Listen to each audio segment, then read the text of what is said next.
Hi, guys, and welcome to the Gin and Tonic Show. I'm your host, Moose, and this is my producer, Nick. Our main discussion is about Islam in the 21st century. However, we will critique other religions and ideologies. We condemn any form of discrimination, violence, misogyny, slavery. We do, however, embrace many perspectives and free speech if it is factual and correct, and not based on any hate. Throughout the show, we will be exploring different religious beliefs, practices, and their impact on society, ranging from politics, interpersonal relationships, and mental health of believers and non-believers. We hope to create an open dialogue for those who feel they're not heard, especially those who have doubts and have left their belief systems. If you are interested in exploring the complex topic of religion and wish to be part of an honest and open dialogue, this is the show for you. We also welcome feedback and discussion from our audience and listeners. The Gin and Tonic Show is a free speech platform where you can express your ideas without any fear of violence and repercussions or any consequences. Please do join our discussion in the live chat as well as the comments. Thank you for stopping by and enjoy the Gin and Tonic Show.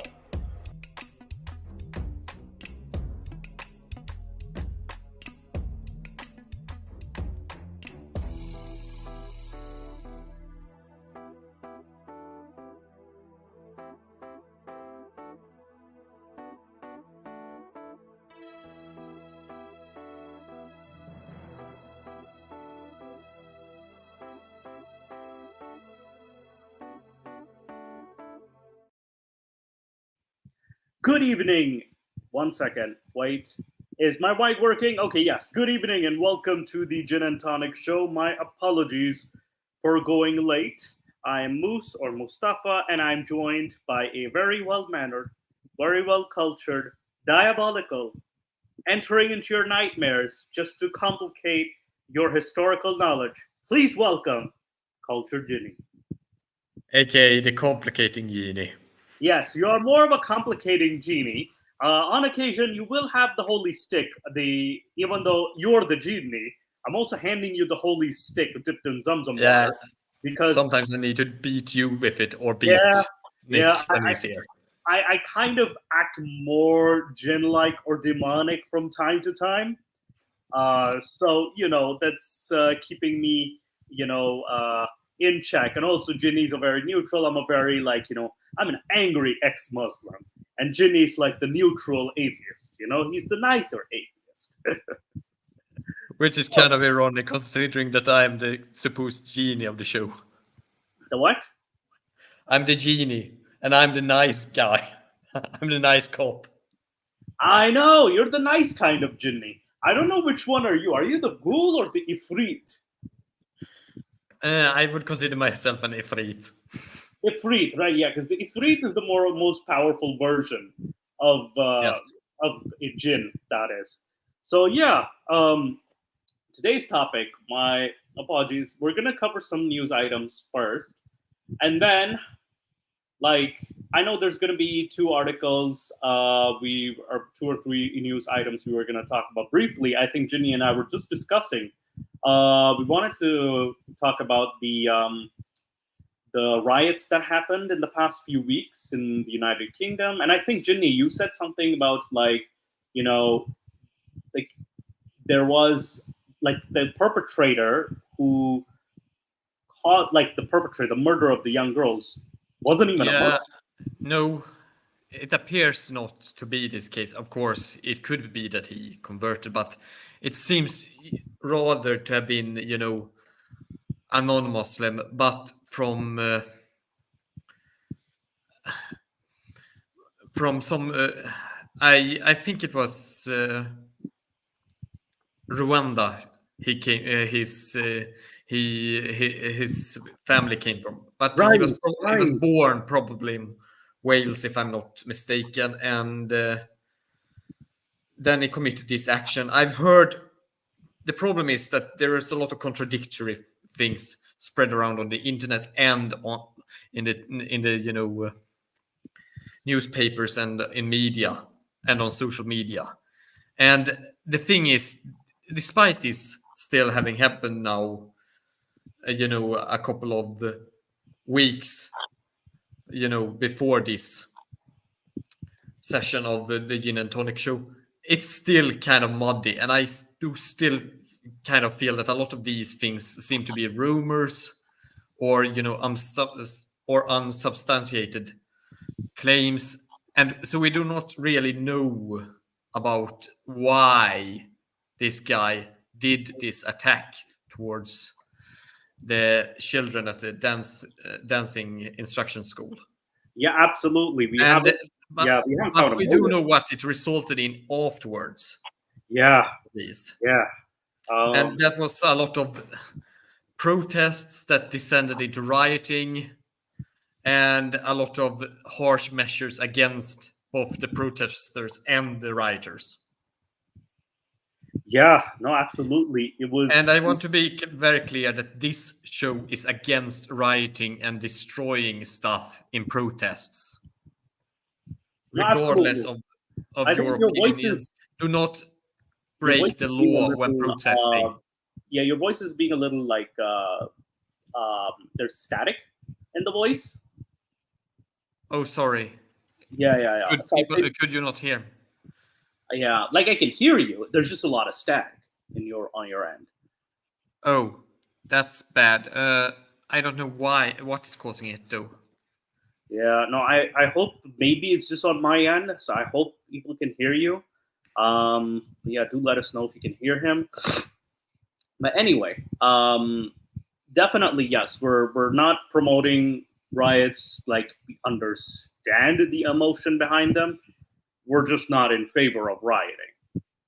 And I could say that there are exceptions if you live in a total dictatorship or something like that, where rioting becomes the only option. But Britain is not that. Oh no, Britain is fairly like Britain is still a democracy. Yeah, it's a democracy. It's not even close to a dictatorship. Not even. Very close. So yeah. So do not commit crimes. Do not do rioting. I will say that there were protesters that were not committing crimes by destroying, vandalizing businesses or attacking immigrants or doing a lot of other stuff, and were just protesting peacefully. Those things I think should be allowed, and I can see how people can complain about the crackdown having been a bit draconian, because some people that were just protesting were also caught in the countermeasures. But again, do not do rioting. Yeah, and I think it also depends on I know people are complaining about the justice system, but I'm not very familiar with the UK system as of now. So I don't know what the process or procedure is like for hearing or for sentencing or anything like I've also seen a lot of contradictory things there as well. Yeah, there's a lot of contradictory reports. And I also feel that this is something that will take time to, solve itself, and also to, get a better picture about what has happened. Even if it has been a couple of weeks. I actually thought that it would have, become more open by now, but it hasn't. There are still a lot of strange things. But I do think also that these protests and riots, because it's important to, separate legitimate protests from riots, even if the cause might have been wrong or bad, you can still protest for even bad causes in a legitimate way. Yeah. But by the way, to do rioting.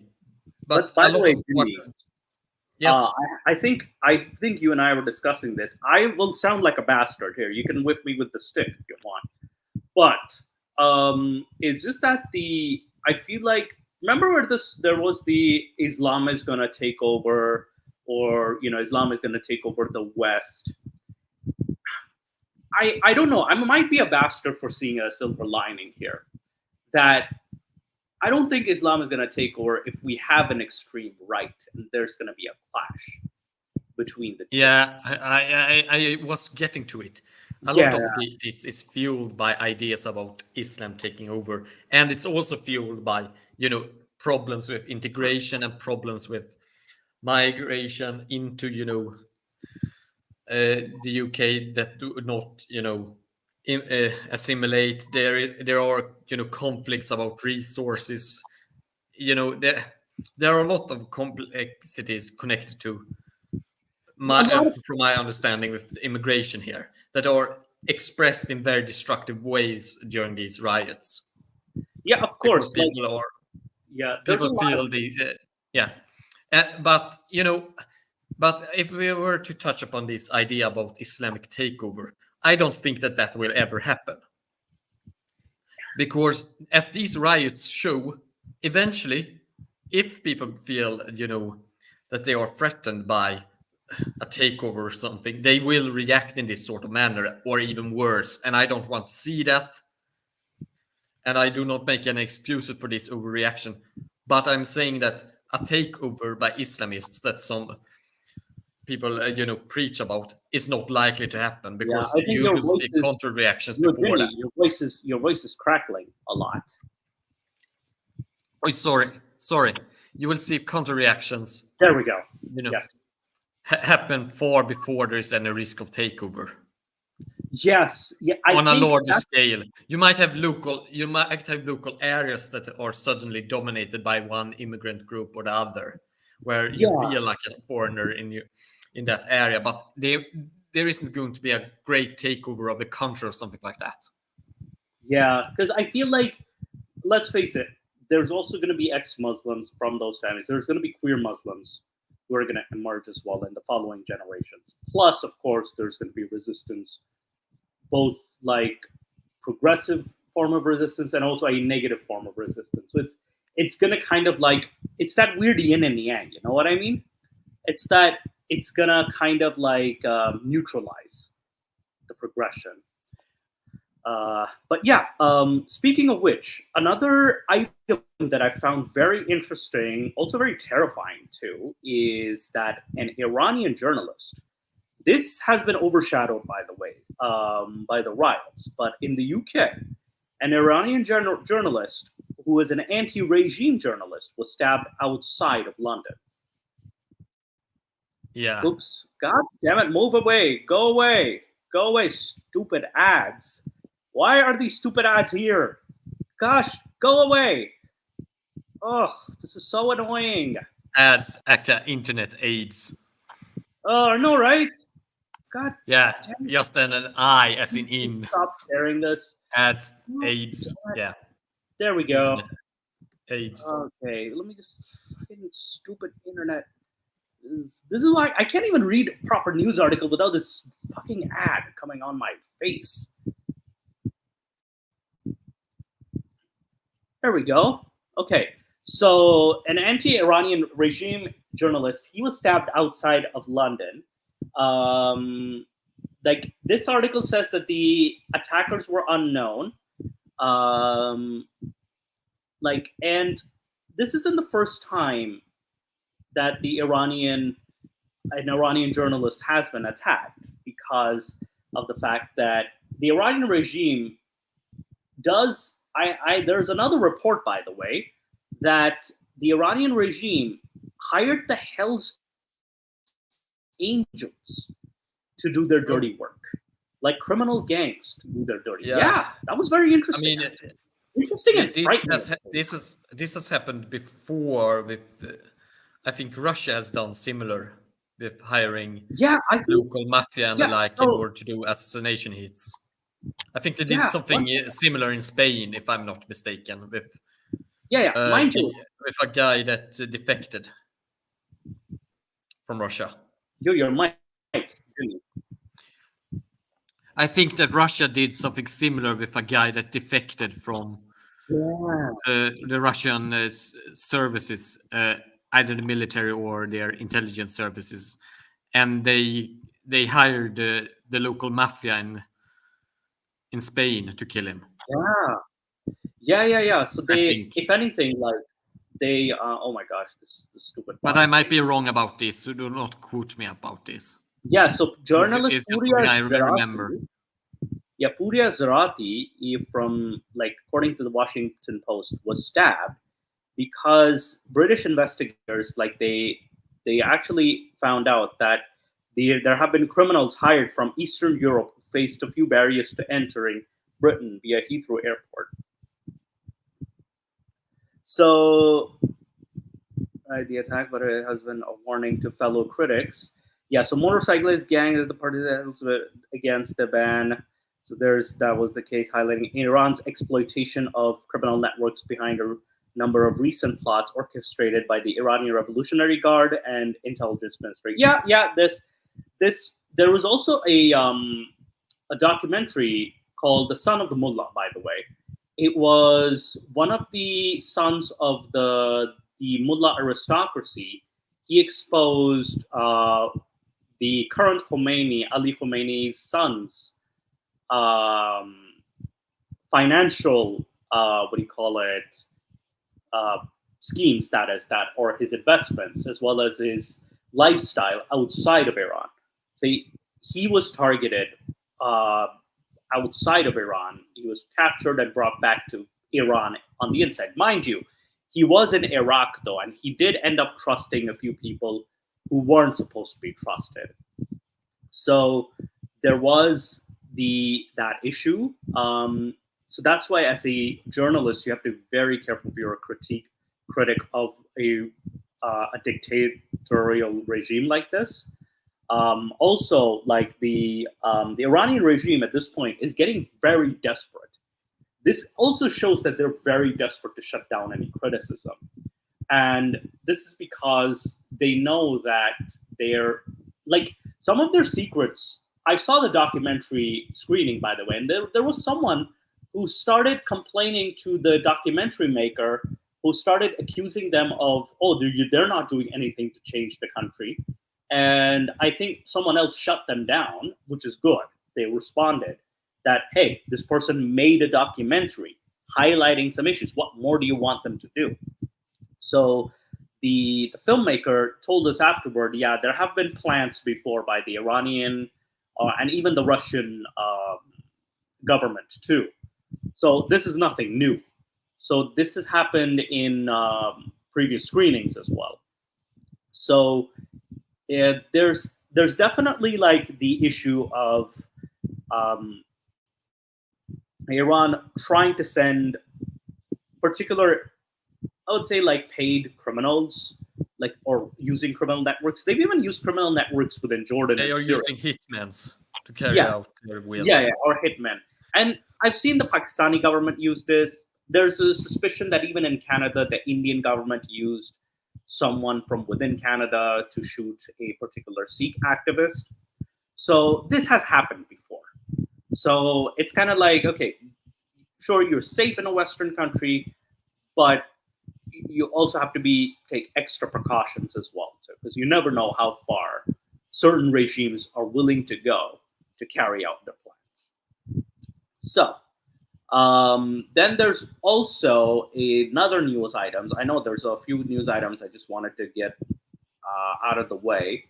A Pakistani cop, he kills a blasphemy accused in custody. A Pakistani cop. Again, this is the first time I'm hearing a cop do this, though. Our next story is from Pakistan. A murder has taken place in the country in the city of Quetta.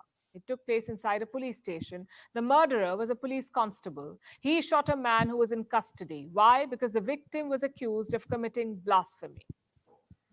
The victim's name was Abdul Ali.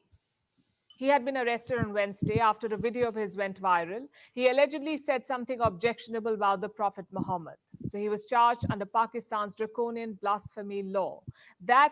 Now, I'm kind of curious, what exactly did he even say that caused this, arrest and then his murder? Sounds absurd enough as it is. A country having a blasphemy law in this day and age, but the story just keeps getting worse. Even though the accused was arrested, it wasn't enough for some people. Members of some religious political parties took to the streets. They took out rallies, blocked traffic, burned tires, and created a ruckus. Then the mob gathered outside the police station holding the victim. They demanded that he be handed over. The police refused. So the mob threw a hand grenade at the police station. Jeez, a hand grenade. Oh, jeez, this is just like This is another incident where they're literally fighting the police to get a suspect out, taking the law into their own hands. This is a vigilantism like on steroids. Now, what would the police do in a normal country? They would arrest the lunatics, chucking hand grenades. But this is Pakistan, where a deranged mob can easily overpower law enforcement. So the police pleaded with the mob. They gave assurances to the political party in charge. They told them that the accused had been booked and an investigation was underway. The pleading worked. The mob went away to cause. And the thing about me that pisses me off is that, remember that story about the girl with the dress, the halwa dress? And people started praising, and I made the mistake too. I praised the lady officer as well. But honestly, if you think about it, I don't see the lady officer as a hero anymore just to negotiate with a violent crowd. Go fucking arrest them. Go beat the shit out of them. What? You have the weapons on your hands. You have the law on your hands. This halwa incident was the one with the girl having the dress, right? The T-shirt with the halwa text on it. Yeah. Was it a dress? I don't remember, but I do remember that we did go through something like that before. Yeah, I know I made the mistake of I praise the lady officer, but now I don't praise her anymore, to be honest, because it's like, okay, you could have literally, as a state, stepped in and actually arrested people. The problem is that how strong is your police force? Can you actually bring down the mob? Can you actually disperse it and control it? Because if your police force is not strong enough, then the mob can overpower them, and then you will have an outright revolt on your hand. Yeah. Now keep in mind with locally defeated police force. Now keep in mind, Jinny, though, Pakistani police and the Pakistani, especially the police have. I know they don't have the best equipment, but they still have pretty decent backing from the military. And if they want, they can catch any criminal they like. The problem is, it's also the mentality too. They're too fucking scared of an Islamist mob. I mean, the problem is that if you crack down too hard on these mobs, then they will just become even more enraged for round two when other people see you cracking down on these mobs, and then they will support them because they feel that this crackdown was unfair due to their religious sentiments, and then you will get a full-scale Islamist rebellion on your hand. They already have. I know they have a political issue with the members of Imran Khan's party, but again, Jenny, just to counter that, they're strong enough to actually hold a party, an entire party. But the thing is, it's the mentality. They themselves feel guilty. It's the dogmatic mentality that prevents them from doing anything about this mob. That's true. I agree that there is probably that mentality too, but I'm kind of defending them, because if you crack down too hard on these sorts of mobs, then people will people will sympathize with them too, and you might even incite something far bigger or create a far bigger mess than just the current mob. Yeah, I know your voice cracked out of it, but I know your point is that it could create a bigger mess than it already is. Now, the problem, given that I'm living in Pakistan, this is from living in Pakistan, right? Yes, Dave has sent a comment here. Yeah, then you only have a facade of law and order. Rule. Yeah. Sorry, both spoke at the same time, Mose. Yeah, no problem. Then you only have a facade of law and order. It's really mob rule. Yeah, I agree with that, but the problem is I'm not familiar with how Pakistan functions. I mean, this is your area of expertise. That was my experience. Yeah, so I'm just speaking from my experience with other areas where I know that the state is weak, because there are such places in the Middle East where the state is rather weak, where doing these sorts of crackdowns would lead to greater problems down the road, because all of the clan members of the people hurt there would then come to their aid and declare blood vengeance, and then you would have a giant mess I think with of a Pakistan, problem. it's a different society, and also the fact that sure, there are some tribal areas in Pakistan, but the problem with Pakistan is that it has cracked down on communists or socialists before. It has cracked down on certain peoples before, and Yeah, if but anything, if there, I'm thinking about places where the state is really weak, like yeah, in the Pakistani rural state. Sudan, in the rural areas of Sudan, or Yo, Ginny, your voice is. Can you, I think, just adjust your mic a bit, because I think the voice was I'm cutting out. I wanted to hear what you said. all right. For example, on the countryside of Sudan, or Mm-hmm. the countryside generally in some of the less developed countries in the Arab world, you do have such a situation where the state is not strong enough to actually be able to crack down upon larger groups. Yeah. But also in Pakistan's case, however, Pakistan's state isn't as weak as we see it, in the sense that if it wants to enforce law and order, it can absolutely fucking do it. It's declared emergency multiple times, and things did calm down.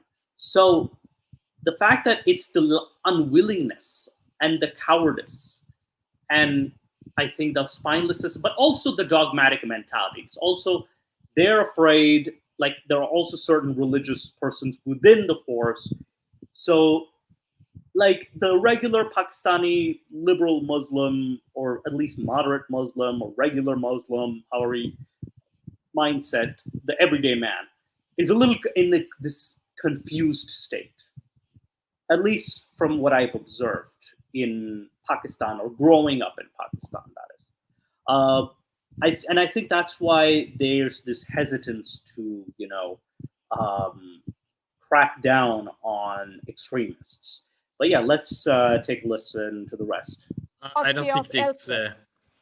Meanwhile, the Quetta police decided to move the accused to a different police station in case the mob got bored and decided to return. Jeez. And even this wasn't enough to save Abdul Ali. On Thursday, he got a visit from Saad Khan Sarhadi, a constable from the first police station. This constable made his way to Ali's new holding cell and shot him dead. This means a police official murdered a blasphemy suspect who was already... Jeez, now they're calling him Ghazi Sayyid Khan? Fuck, they're already praising this guy. What the fuck? in custody. The constable has been arrested, but... Here's a man who regularly promotes KP police content, sharing his poster in the police group with over 100 KP. Lawlessnesses by law enforcers. The embarrassing thing is that this vigilantism act was committed by a police officer. Some people are calling him a hero. People are going to his house to congratulate his father, apparently for raising a murderer of the defenseless. This event is reportedly the first of its kind in Quetta, but not in Pakistan, because this country sees incidents like this far too often. In the month of June, a man was lynched in Khyber Pakhtunkhwa, allegedly for desecrating the Quran. Just days before that, a man was killed over blasphemy accusations. He was 73 years old, 73. A mob beat him up. He later died because of... I think we also went over a similar story, a similar one. Not exactly a 73-year-old, but there was someone from the Christian community for sure. ...was injuries. Blasphemy is a rallying cry for Pakistan's extremists. It has become an excuse for people to take the law into their own hands. And this psychotic behavior is encouraged by Pakistani establishment, the government, as it refuses to do anything about the country's blasphemy laws.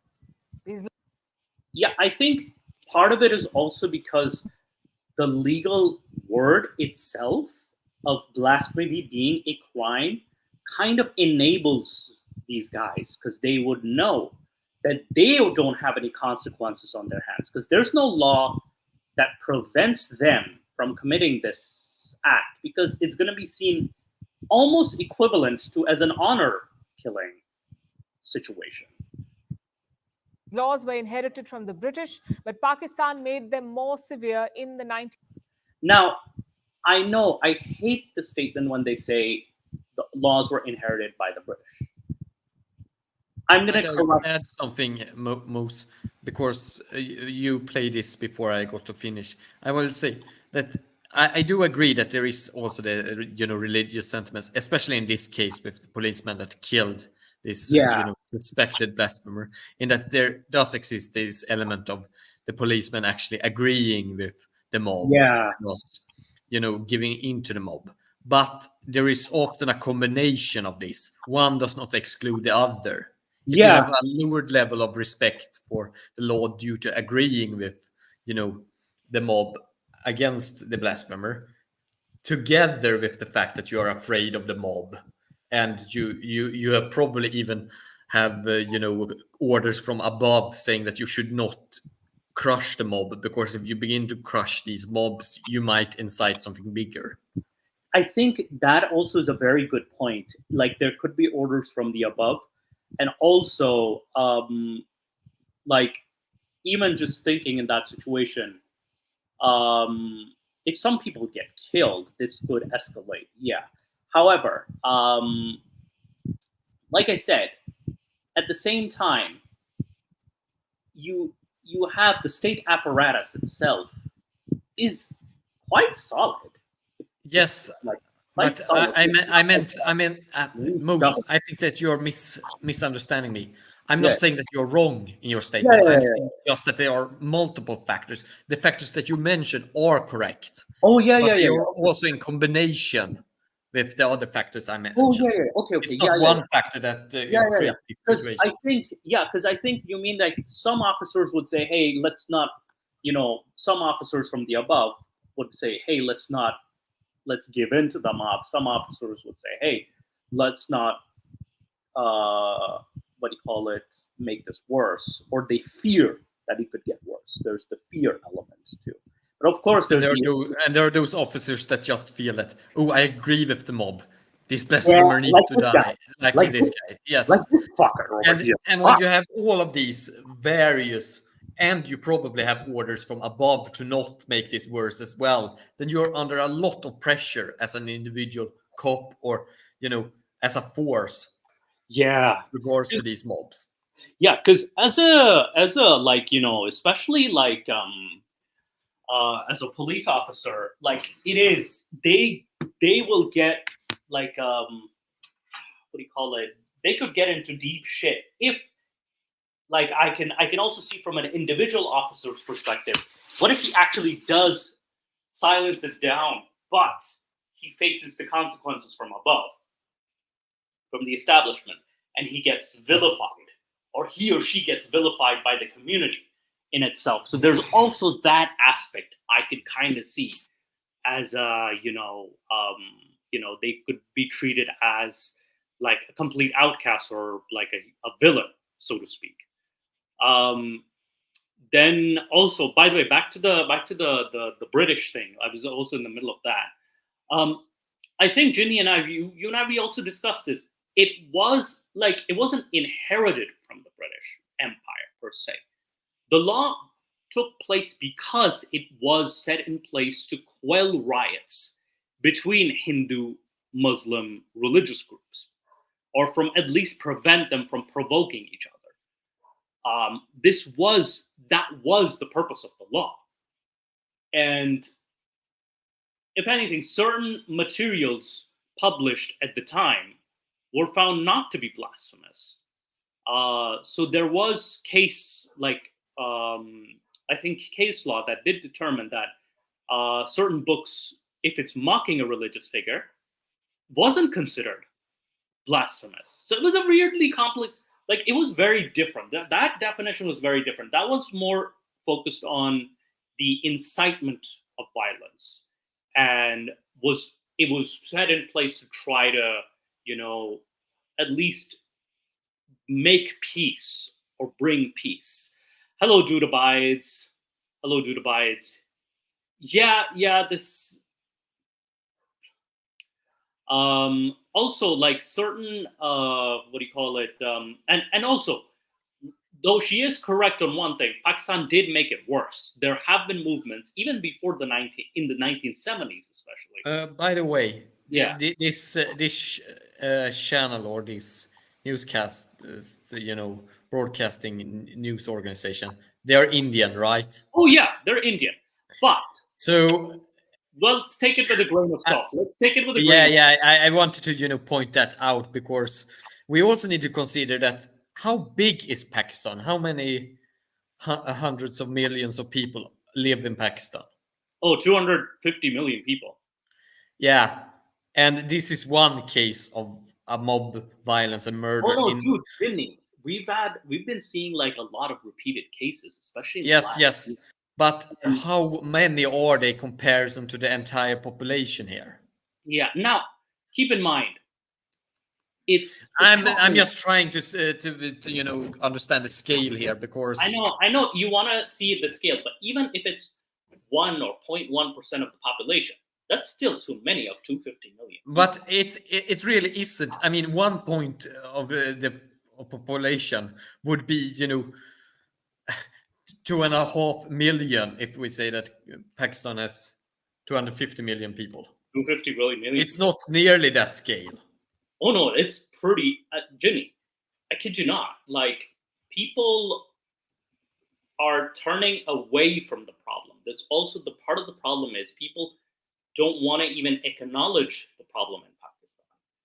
And in Pakistan, I was talking to a Pakistani. It seems that Pakistan has 235 million people. Yeah, 235 million people approximately. And by the way, this is just recent figures. I think from 2024, I believe, like early 2024 or 2023. This was from 2022. So it's probably increased since then. Oh crap! This is 2 years ago. Fuck. Yeah, but anyway, my point is that even with you say 1%, but then I just mentioned how many people that would be that are involved in these mob violence and such. That would be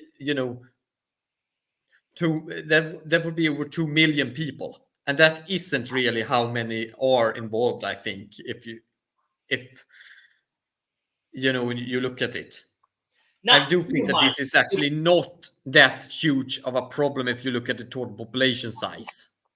I'm not trying to downplay it. No. Ginny, here's the problem, though. The problem is widespread, and I only gave 1% as an example. That's just an example. Yes, but I say that 1% is not a little bit. It's a super huge percentage if you look at. And not only that, the mobs have been they've been dragging people out of the police stations, from inside a police station. They literally burned a man alive in one of the cities. There's Sargodha, Quetta. Literally, I'm telling you, Ginny, it's that bad. Don't look at the numbers. Look at the effects. There was even a girl attacked in Minar, Pakistan, in Lahore. So Lahore, Karachi, is Quetta, Sargodha. I think there's Kasur as well. This is widespread, and these are different parts. They're also all in different provinces too. So this is not just a one particular location problem. This is widespread. So I would need to know the total numbers of blasphemy cases and how many were killed in the name of blasphemy in order to say how widespread it is. Well, that in comparison to the population. There have been many incidents, and also most. How many people have been killed? Lots, dude. In blasphemy. Lots. In total. In total, hang on. Let's see. Total blasphemy killings in Pakistan. Yes. For the year 2020, let's see 2023. Let's see the cases. So at least 85 people have been murdered. Again, this is just conservative numbers. Even under unproven allegations. Yeah. I mean, I do think that there is probably a shadow number here with other murders being, because people don't want to reveal that they killed him because of blasphemy, because it might be a member of a family or something, a family member or something. But even if those considerations, I mean, if we do put it up a notch, like triple it, it becomes a couple of hundreds people. Okay, all right, and we are being generous in saying the amounts of death here above the official numbers. All right. Wait, your voice is cutting out. Whoa, Ginny, your voice is cutting out. Mose, I can't hear you. Am I? Yeah. Do you hear me now? Yeah, if we do take the case that if we are generous with the numbers here and say that there are hidden numbers, so we triple this account. You said 85, was it right? 85 in the official statistics. By locally given. But let's say that we have like 300. We have tripled it. All right. Yeah. Triple the amounts, more than triple the amount. We have 300 cases of people getting killed for blasphemy. That's still, if you look at a population of 235 plus million people, that actually isn't that much. Your voice. I'm not trying to down. Your voice is cutting out. Sorry. Yeah, I know your voice is sounding robotic. I'm trying to listen to your point. My apologies. I'm hearing you fine. Yeah. Now, okay. Yeah.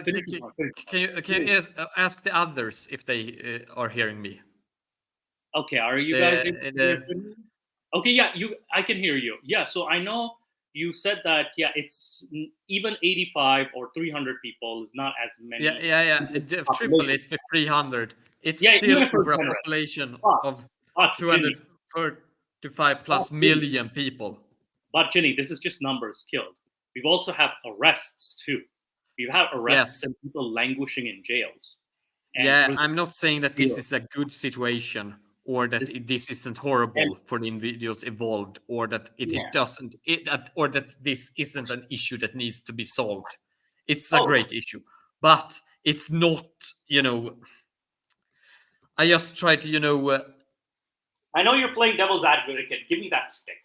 Yes, I'm trying to play it because we still need to, see it in a greater context than when you have several hundreds of millions of people, a couple of hundreds of people in that amount of people. Isn't that enormous?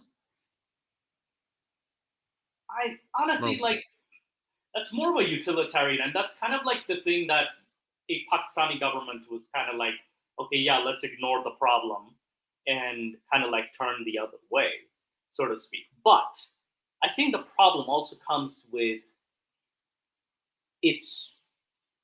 that's too many people still getting killed. Yes, I agree. I'm not trying to do this to downplay it. I'm trying to. Ginny, it's also the number of murderers. We have a number of murderers. The number. Yes. That. But most, I'm not trying to downplay it, but I'm trying to put into context that this is done by, if you look at the entire population, a limited numbers of people, and it's still a huge issue. I mean, murder generally is done by a tiny minority of people everywhere in the world, but it's still a huge issue. All right. But it's not. If you look at not how little this issue is, but if you look at how few there is. What do you mean? A few million is still a lot of people, whatever the size of the population. No, we aren't discussing a few million. We are discussing a couple of hundreds of cases. No, we're talking about. He's saying like the few million would be the potential murderers, the entire mob, and how that many do you think are involved in these mob accidents? And also remember that it might be the same people that are involved in several accidents like this, because I'm sure that some of these just go around in these kinds of mobs, because it's kind of like, because what I'm trying to say here is that if you look at the issue from the state perspective, I'm not trying to justify it. I'm trying to, if you look at it from the state perspective, right. we have a couple of hundreds of cases of murders here. All right, if we crack down upon these murders, a couple of hundreds in a population of several hundreds of millions isn't that much. But if we begin to crack down upon these mobs, then we might have local civil wars or even local, guerrilla fighting, because people complain and it begins to, are so enraged by this. And that might actually kill several thousands in the worst cases. That is a factor that the Pakistani government could look at, take into account, because they don't see it as big of a problem. I think that's the perspective you're coming from. Yes. The Pakistani establishment doesn't see it as a big problem. You kind of caught me up off, and the fact that the matter that it seems that the connection between me and you is not that good also kind of made it problematic. I think you're saying, I missed out the part where you said from the Pakistani establishment perspective. I think that part crackled out a bit.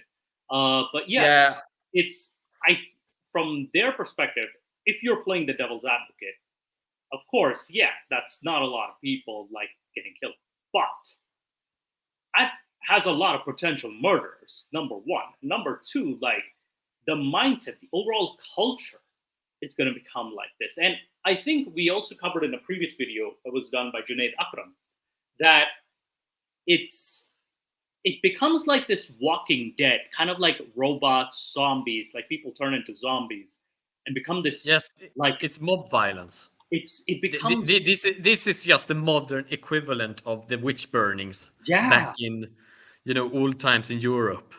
Yeah, so it has become a problem like that, and if they don't address this sooner, it's gonna get worse and worse. So and I think that's why the establishment, the military, and of course religious establishment doesn't want to address this problem because of the fact that, and also, of course, I feel like the dogmatic thinking plays into this as well. The dogmatic thinking, because even a governor was assassinated. Salman Taseer was assassinated by his own bodyguard because he only stated that we need to make amendments to the blasphemy law, section 295C, to specify what constitutes as a crime and what doesn't constitute as a crime. And also he was advocating for Asia Bibi, the Christian woman who was imprisoned. They had to hide the woman and transport her to Canada. Literally, they had to transport her to Canada and hide it. It's that bad that, anybody could be part of a mob. Literally any person, literally anywhere it could turn into a mob. Like whether it's Lahore, Karachi, Rawalpindi, like Quetta, Sargodha, these are all in different provinces too. So even if you make the argument, oh, these could be repeat offenders, bro, they're all far away from each other. So the fact that this has become normalized, I think Jinni made the equivalent of it being the witch hunts, that is, the European and Salem witch hunts, is the perfect equivalent. Yes. TDS Dave made a comment here. Few hundred, I guess, the cost of fundamentalist business. And the problem is that from the state perspective, that is actually the calculus that they are doing this kind of offhand approach with, I think, or rather I suspect. Yeah, I think that was what your point was. Yeah, I think that's why the state doesn't want to address this. It's terrible for the individuals involved, but from their perspective, it might actually get worse if they do try to, crack down upon it.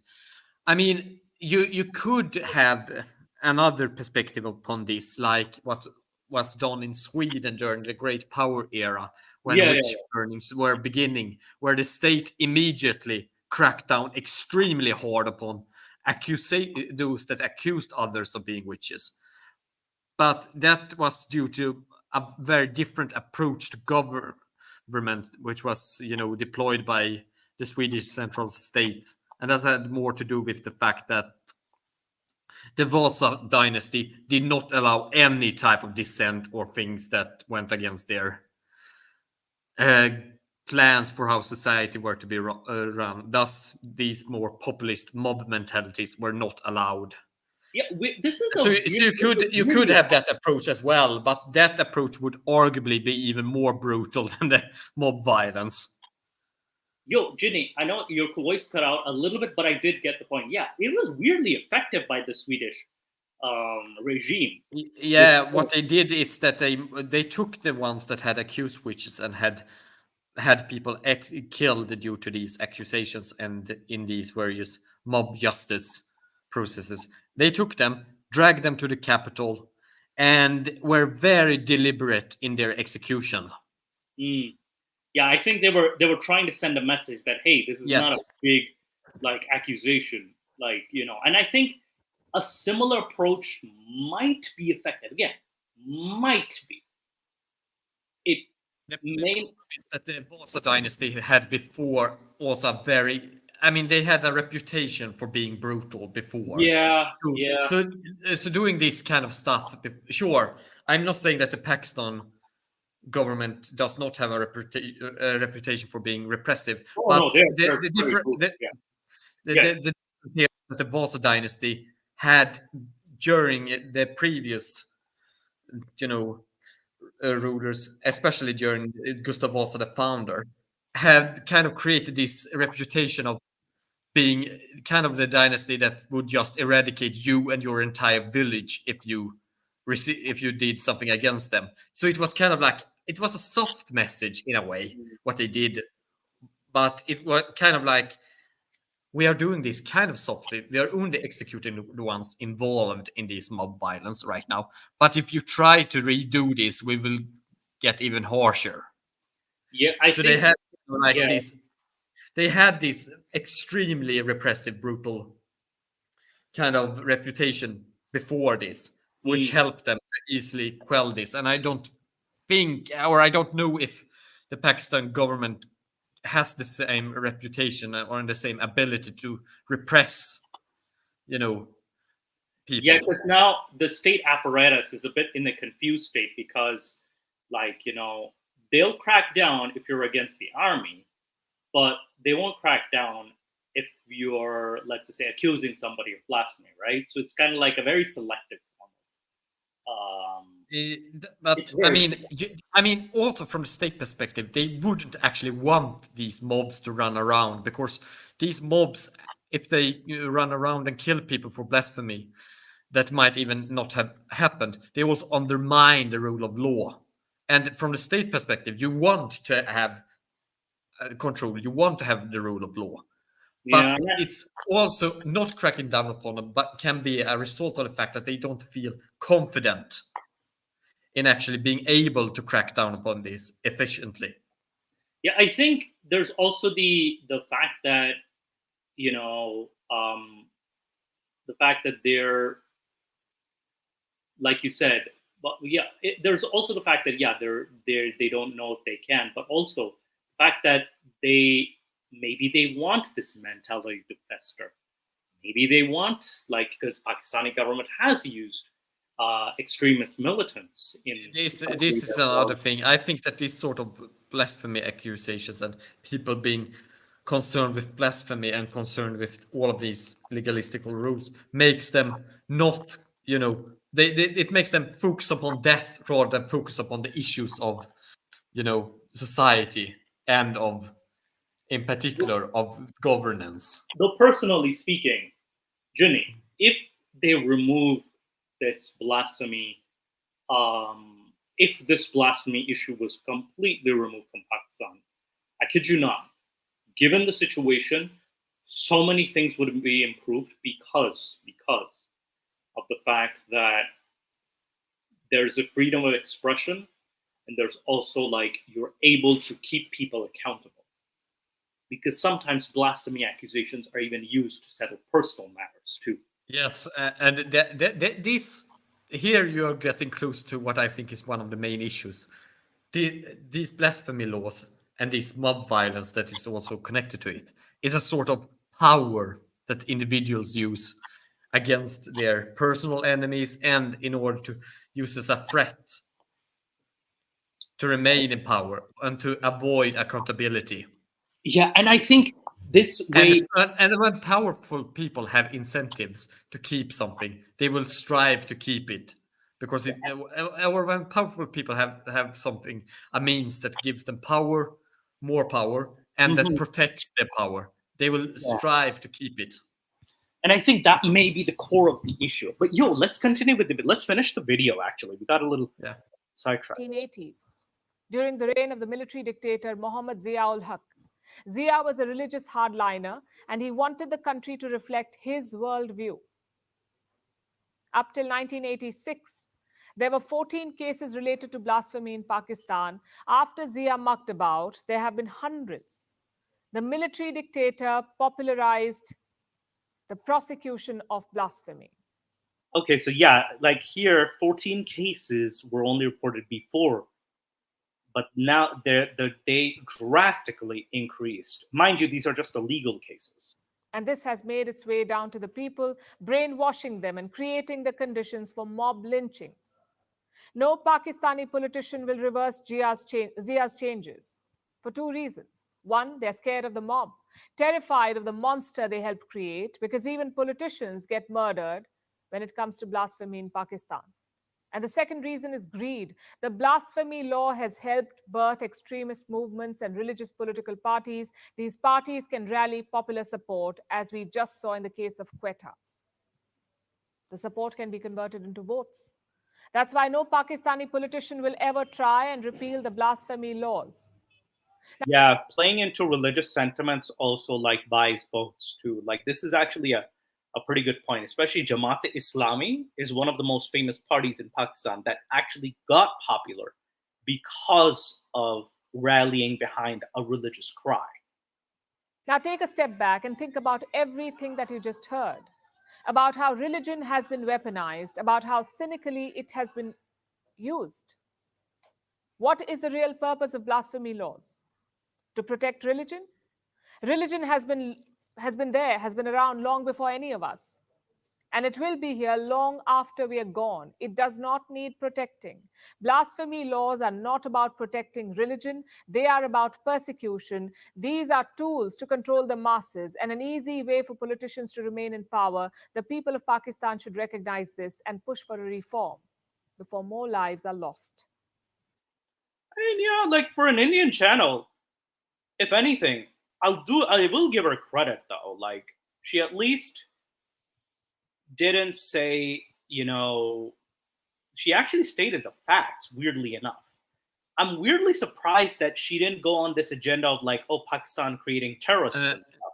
I looked into this source that TTS Dave actually sent here.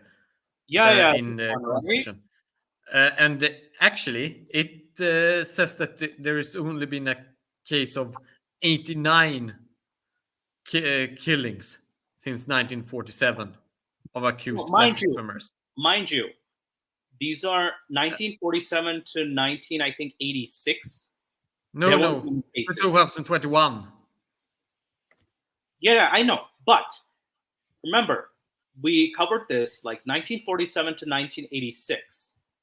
The laws weren't introduced. Yeah, there is an increase here after those changes, but But still, even to 2021, it's 89 cases that are officially recognized as people Officially getting recognized. killed for blasphemy. Yeah, 89 until 2021, right? But Yes, I think we've been seeing a lot, a weird increase, especially in the last year or so. Because Ginny, you and I, we covered like a bunch of these in just the yes. last year. So I think that is concerning because it's a weird rise.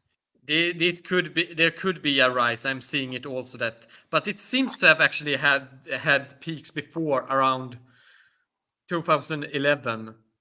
I remember, Ginny. I remember 2011. There was a peak. I do remember because I was in Pakistan at that time. 2009 to 2011, and there was Yeah. also 2014 where it peaked 1 year, up to 10 Yeah. dead. Yeah. And Killed. mind you, these are just the recorded ones, right? And the fact that there were The actual number is believed to be higher because not all blasphemy cases get reported in press. yeah. Dave, can you show the comment by Dave Mose? No, yes, In- of course. Yeah, the actual number is believed to be higher because not all blasphemy cases get reported. Yeah, and the thing is, Ginny, not just against like there were also blasphemy cases. That was why I said that if we are generous and actually triple the numbers are still not Now, high enough from a another thing state perspective to be now, changing Ginny, it if another you perspective. consider a lot of other factors. Here's the thing. Another perspective I'll bring just to add to the mix. The Shia Muslims. The Shia Yes. Muslims have been the biggest targets of blasphemy. Their numbers are never reported. Their target killings are actually underreported. A lot of those. Oh, that could be high. Yeah, But that, and that has been a problem for at least it's mostly. I guess that Pakistan has mostly 12 or Shia, right? 12 are Shia amongst the 12 are Shia community, and the 12 are Shias. I do know that there are Ismaili communities down in or in India due to trade and relations. Well, with, there is an Ismaili community in Pakistan too. There is Yeah. They're like, though a lot of them they move their kids abroad. Though they've moved their kids abroad, at least in this generation, because they've been seeing kind of like an increase in instability. So they've moved to, I think, Canada, to like mostly to Canada, the United Kingdom. I think they've also moved to Australia and like other places, certain African countries. Like, so yeah, there have been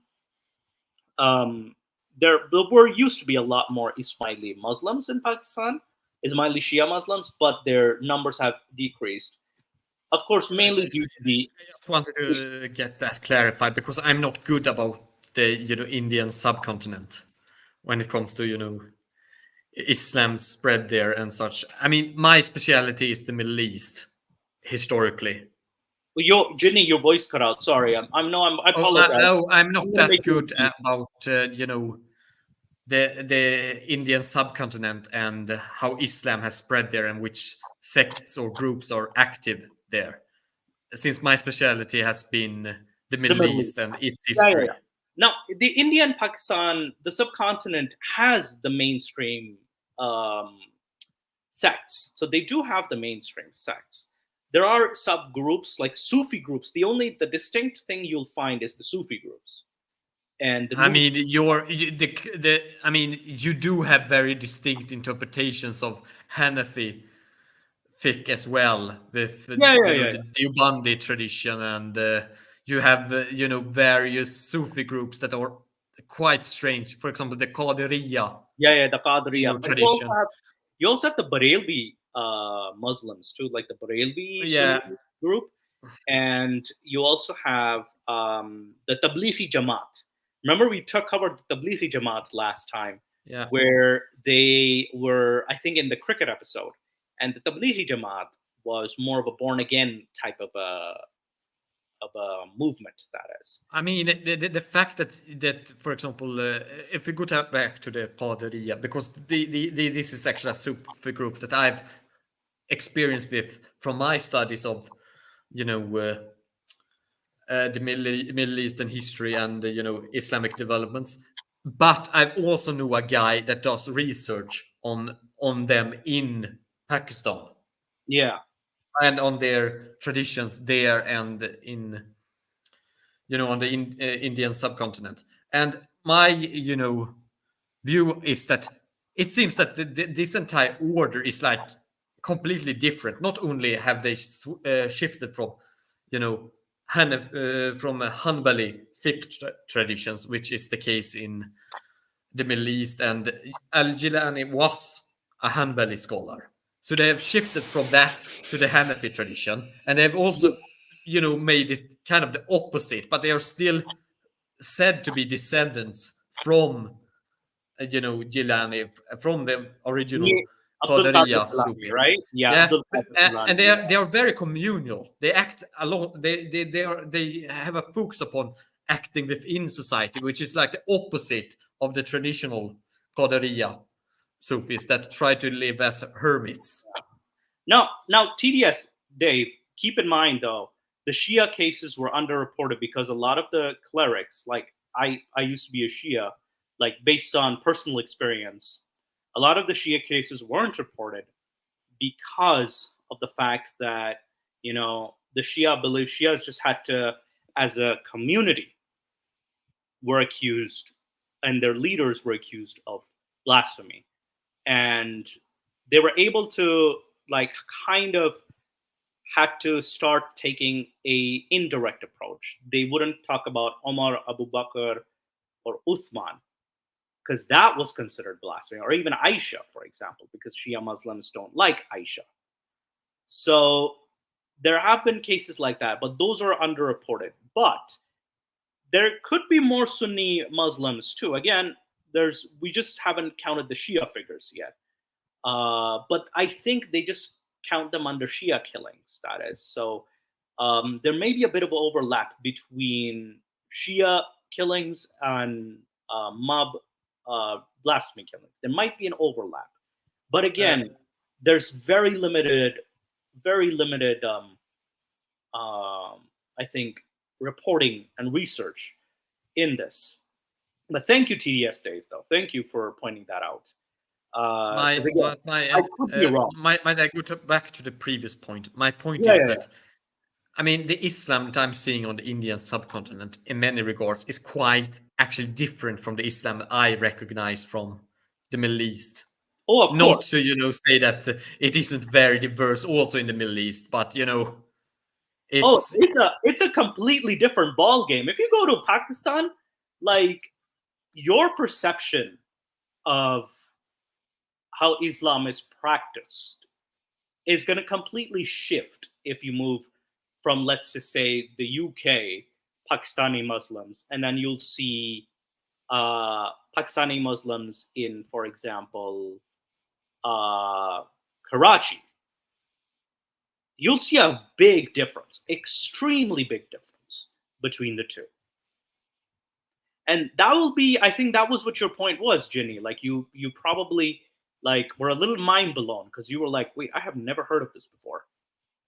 I mean, that was kind of because that was kind of that, because when I have a colleague, I have a guy that is, studies this, like he's doing it as his doctoral research. All right, he's going in and reporting from this Sufi group, which he is also a member of. So he's doing an emic study. He's doing a study from the inside, describing kind of like how they do things and trying to answer some research questions from interactions there.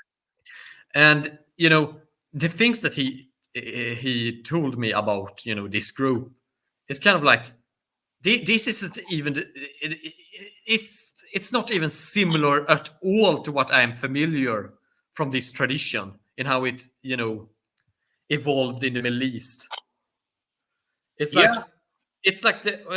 night and day, and I'm serious. Yeah, like here you're living communally in groups. You're almost having these kind of like commune like living conditions with people, and you're always interacting with people and trying to make, greater communities with people. In, the Middle Eastern tradition, the thing with the Qadariya order is that they are very, kind of like apprentice master relationships, which are kind of like out in the desert where you're separated from your communities. It's kind of like the opposite.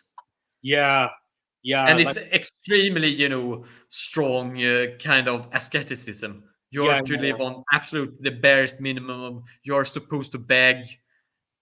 But the Qadariya in Pakistan, on the other hand, is kind of involved, kind of like you're supposed to bring in food for the society. You're supposed to help people. Yeah, you're supposed to work for a living and then, donate to charity rather than live as a beggar. Yeah, and even certain Sufis have adapted a lot of Shia Muslim practices too from Pakistan, because I think just like is as a way to that's something I noticed too, because there seem, I mean, you see this in the Middle East, especially among Sufi orders that are more prevalent among, for example, the Persians and the Turks, or the Turkic peoples of the Middle East. You see that there is an overlap between Shia and Sunni traditions. But in a lot of the Arabic context, sure, there is still a lot of overlap there in certain regards too. You see a greater differentiation between Shia Sufi groups and Sunni Sufi groups. At least that is my experience. Absolutely. By the way, what was the last thing you said? The voice kind of cut out. Sorry. There is a great difference between Shia and Shia Sufi groups and Sunni Sufi groups in the Arab world than I'm seeing outside of it. Oh, of course, in the Arab world, definitely. But by the way, I know we've talked about the different things in the South Asia, and I wanted to get up to a point because I've been rambling on. Sorry, a bit, Moose. My point is that when I'm seeing this kind of very different type of Islam in Pakistan and in India, I feel very unequipped to actually, engage with it because it's so unfamiliar to me. Yeah, that's why you have me. That's why I'm your friend. You have me to familiarize you with the culture, and some Pakistani friends you have that will familiarize you. By the way, now let's get to this topic. This topic has infuriated me a lot in the past few weeks. And it's called Islamic science. Jinny, are you going to retreat into a bottle or a lamp? I'm probably going to go back into the lamp. All right. Well, we'll see the first video. It's about miracles in the Quran. The Quran solved the huge mystery of the pyramids. Jinny, why has nobody? Okay, this is this guy called Anonymous Believer. Oh boy, man, he's like this masked white dude who talks about the miracles of the Quran and stuff. And my gosh, it's kind of like 10 years ago, we saw the exact same, like 5 years ago or 10 years ago, people have seen the exact same propaganda, but it's just coming back, repeating verbatim. Let's take a watch. Nobody told me that the Quran holds a secret to a big mystery during our time. How did people 5,000 years ago build pyramids and put stones as heavy as 10 cars on top of each other? The Quran had the answer a long time ago, and today's scientist agrees. About 20 years ago, scientists... And it always say today scientists agree, and 20 years ago only my gosh. First of all, we have to talk about archaeology. We also have to talk about history as well too.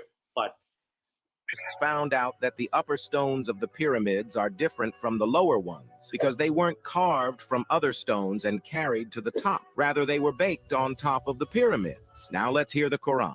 Pharaoh declared, "O chiefs, I know of no other God for you but myself. So bake bricks out of clay for me, O Haman, and build a high tower so I may look at the God of Moses. Although I am sure he is a liar, I'm not done there." The Quran... these baked bricks actually still existed during Roman times. Yes.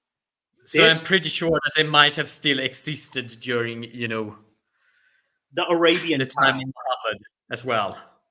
Yo, Ginny, you're not clear. I know what's up with me not being able to hear you.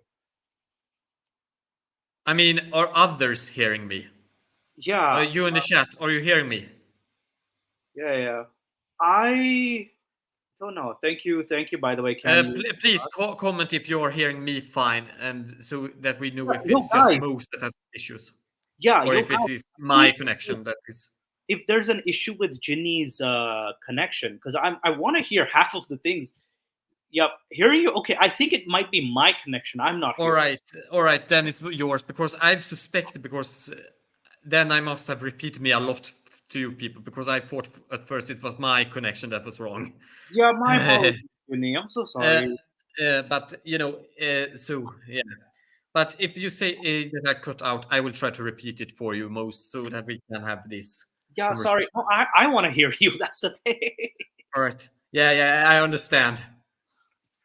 But the thing is, we know that there wasn't only bricks that were baked upon, the pyramids. It was also that the pyramids were covered by marble stones, and even they even had copper plating.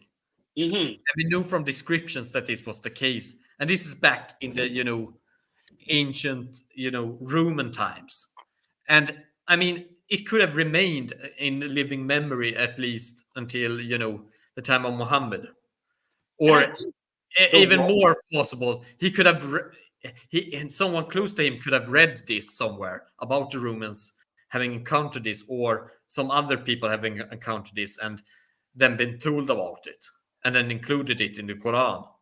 Yo, Ginny, what about the Ethiopic and the Himyarites and the people in the south? Wouldn't they be baking using a similar method? I do think that the Axumites did not build pyramids. I don't know that the Nubians north of them did. Yeah, so there's definitely interaction, and on top of that, the story. Let's see the context of the story. The story is stating that the Pharaoh wants to build something to see the God of Moses, but the pyramid's purpose was completely different. So the verse isn't even talking about the pyramids themselves. Yeah, but I just assumed that it was, building large towers. They might have meant pyramids. I just went along with their interpretation when they said. Now, keep in mind, a tower is not the same as a pyramid. So no, it actually sounds kind of. You remember, Moose, when I released the video about the Romdan? Yeah. Romdan Tower. Yes. I remember. It kind of reminds me almost of that. Yeah. What if you say tower? Yeah, but that's in Yemen. Yeah. The fact that it's also kind of terrifying knowing that palace was actually bigger than any. I mean, the entire palace complex, not just the tower, but all of the complex around it was actually bigger than any Roman palace. Okay. Also, by the way, I know, I'm sorry, Quran and Pak only know Egyptian pyramids, nothing about the rest of the pyramids of the world. Oh, no, I know, Zalimo, mere comments. You know what he's saying right now? He's saying, you oppressors, please highlight my comments. All right. He's you calling did. Pirates. But, Moose, one thing about this tower, about the Tower of Romdan, is that if you take the entire area, not just the tower, but the entire, palace area, the garden, the adjoined buildings, and the lower buildings that were connected to the tower, that building was bigger than any Roman palace ever built. Yeah, absolutely. And this was in Yemen. I just want to point this out because people forget that the Arabian people overlook or do not understand that the Arabian Peninsula was extremely rich, and people on the Arabian Peninsula, at least in the south, did have a lot of contact with the rest of the world due to trade and the like, and they certainly could have gotten manuscripts or knowledge about the pyramids and how it looked in the past, and this knowledge could have traveled and came into the hands of Muhammad easily. And not only that, like Egypt is not far away, literally it's right in there next to their doorstep. And yes, that's true. It's not records. Next to the doorsteps, it's actually quite a bit to travel, but still. Well, listen, Ginny, you have records of trade going as far as China. Yes, but yes, they would definitely have contact. That was not what I meant. I'm just saying that physically it was actually quite a bit, but they certainly had contact. Oh, absolutely. They had contact with Rome too. So it wasn't that far away. And on top of that, like the verse doesn't even mention pyramid specifically. And the verse doesn't mention which pharaoh it was. It doesn't even talk about the pharaoh. So what was it again? I think it was chapter 28. Let me just look at the verse real quick from the video. 28, you said. I think one second. Let me just double check. 1 second.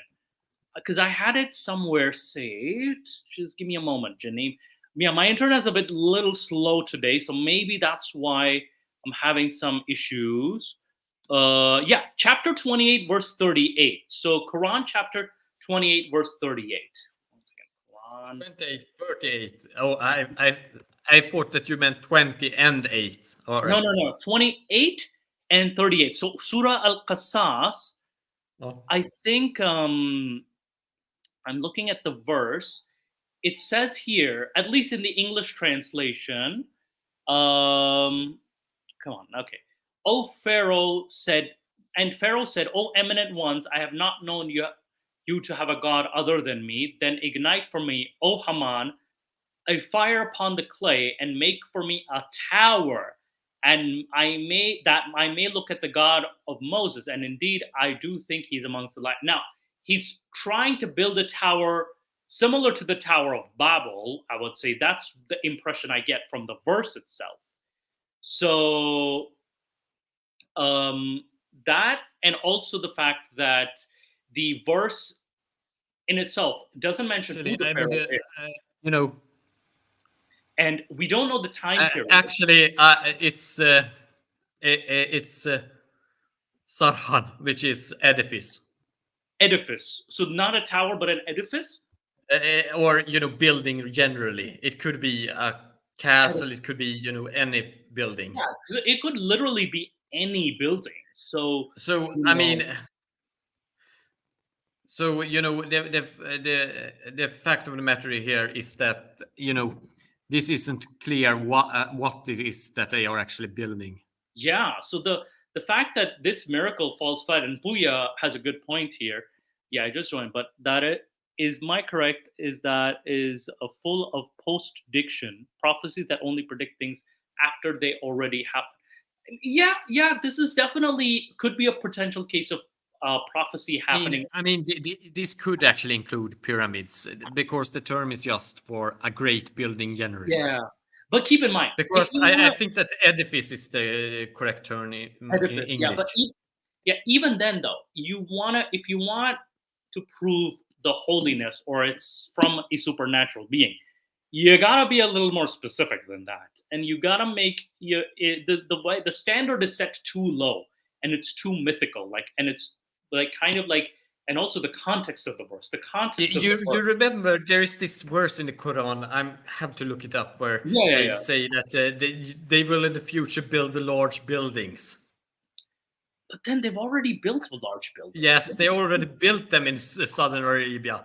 I mean, they already built this large, tower that might have actually been collapsed by the Ethiopians, by the way, before the Islamic conquest, or it might have been destroyed during the Islamic conquest. I'm more towards the Ethiopians having destroyed it, because pre-Islamic poetry mentioned that Ethiopians having destroyed it. Yeah. So if anything, the verse or it's just too vague. It's too fucking vague. It needs to be specific. And other verse also tells us who made all of this. Wait. sorry, I'm just gonna continue with the video so that I want to see what else he makes a claim. Around 1865, Egyptologists found hieroglyphs with the name Haman, and his title was Chief of the Stones Quarry Workers. Subhanallah. As we heard, the Quran explained that the Pharaoh spoke to the Haman. Why has nobody told? I think the Haman or the Haman, the whatever this guy's thing is that, okay, it doesn't specify which person it was. It hasn't specified who the Pharaoh is. It hasn't specified the time period. And not only that, like it's very vague. It's extremely vague. So, and also the fact that, I think someone maybe I think Hassan Radwan covered something about the I think it was like this the spelling status. So the spelling of this particular Haman versus the other one was completely different. So if anything, and also this could have been known, like this could have been knowledge known back then too. So again, like this was not something new, so to speak. So I wouldn't say subhanallah yet to this, because we have to also establish that the story of Moses actually happened. So this doesn't establish that. And I have more questions than answers. So the second. Oh, damn it, Puya first is. Hey now. Homework is important. Homework is important. Hey, homework is important, okay? Do your homework. Oh yeah. But yeah, that and by the way, I think Jenny, you had something to say of the Haman thing. What is your take on the Haman thing?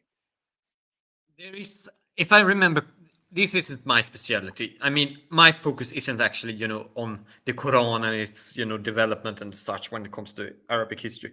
But I do have some, knowledge about this due to, just osmosis and, having looked into this field, even if it is my absolute specialty. But what I've heard about this is that Haman might actually be taken from the Persian guy with a similar name from the Bible that persecuted the Jews. Interesting. Yeah, that could have been also the case too. There's also that possibility. And, there's definitely, I can definitely see that. By the way, Ginny, there's another video. Sorry, I'm going to make you cringe a lot today. I am so sorry. But wait, upon the about this person. So they might think that this is kind of an amalgamation or amalgamation, right? Amalgamation. Thank you for pronouncing it correctly for me. Amalgamation between Jewish traditions about the Pharaoh together with Jewish traditions about the Persians. Yeah, because that's definitely a possibility, because a lot of the traditions did overlap. Like a lot of the stories do have overlap in like there's this remember Zargon of Akkad, Ginny? The ruler or the edgy YouTuber? Not the edgy YouTuber. Screw the edgy YouTuber. Yeah, thank you. Yeah, no.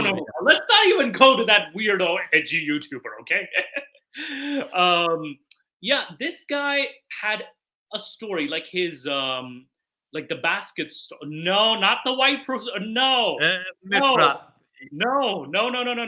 I don't know if he's a white supremacist, but he's kind of on the right spectrum, yes. Yeah.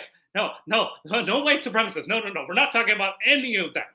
We're talking about. But it's not him we are discussing right now. Yeah. It's Sargon Akkad, the first ruler of an empire, and also probably the first, successful prophet to create an empire. But he was a prophet of Ishtar in a polytheistic religion, and also introduced his own divine law and stuff.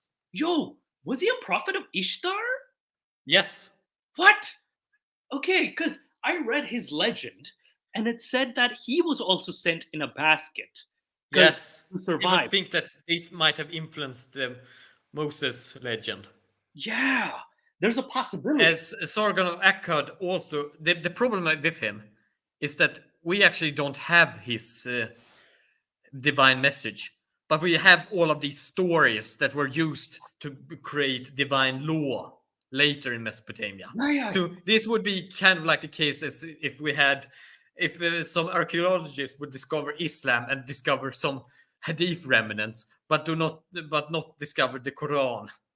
Yeah. No, and also the problem with Zargon is that we only have another story, which is he's interpreting a king's dream, which is also similar to the Joseph story.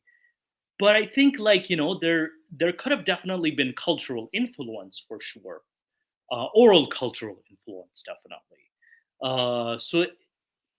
Wait, one of my favorite myths is the time Eresh Kigal tricked her into taking off her divine clothes before she trapped her in the Interesting. Yeah, Eresh Kigal is the goddess of the underworld. Huh. Sometimes she kind of like is also the female version of another deity known as Nergal, which is the god, yes. which is the god of the sun and of death and decay. So, and he goes kind of like he's also the god of seasons, which is why he changes from female to male as well. Interesting. And sun is actually in Semitic languages a female symbol. So Nergal, despite being a male person, is actually associated with the sun, which is associated with destruction and pestilence. Yeah. Yes, that too. So Ishmael's sister, right? Yeah. So there is a lot of. The problem is we have very large. We are talking about Mesopotamian traditions that are several thousands of years old. They go from 3000 BC to actually the latest evidence of Mesopotamian religion we have is from 200 years AD. So we are talking about a 3,000-year-old tradition here with changing beliefs and a lot of overlap and changing views, probably. Yeah, because Nergal and Eresh Kigal are connected with each other, and they're connected to each other too. Yeah, I'm not an expert on Sumerian mythology, but I definitely heard a professor say that there are so many variants of even the Epic of Gilgamesh. Like, there are so many previous stories from the same region that influenced the stories that came. I even think that there are four textual criticism or four modern editions based upon different traditions of that story. Yeah. So there are four editions, textual critical editions based upon that story, based upon different, remaining, tablets. Right. Because we only have like a partial, like some tablets are like, we don't even have the complete tablets. So to No, we don't. So they usually fill in from the other tablets and kind of do mismatches. But the problem is some of these tablets are different in the same spot. So some prefer other tablets to be used, and some prefer others to be used in that spot. Yeah. No, that's creating kind of like the Frankenstein version of these tales about Gilgamesh. Yeah. Especially like the Gilgamesh, because it's such a weird hodgepodge. Because like on one end you have Enkidu like being prophesized as the hero, but then suddenly Gilgamesh is the hero. It's weird. So it kind of like. It's also one thing. The problem is I can't read Akkadian. I can't read Akkadian, but I got a version of it that had Akkadian written in Latin script. Together with translation, and that was the one I read. But Akkadian is kind of like Hebrew and a few Ge'ez and a lot of other Semitic languages, in that there is a lot of overlap even with Arabic still.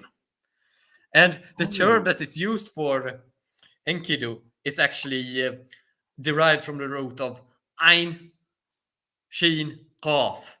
No way! And in Arabic, that is related to being a lover. No way!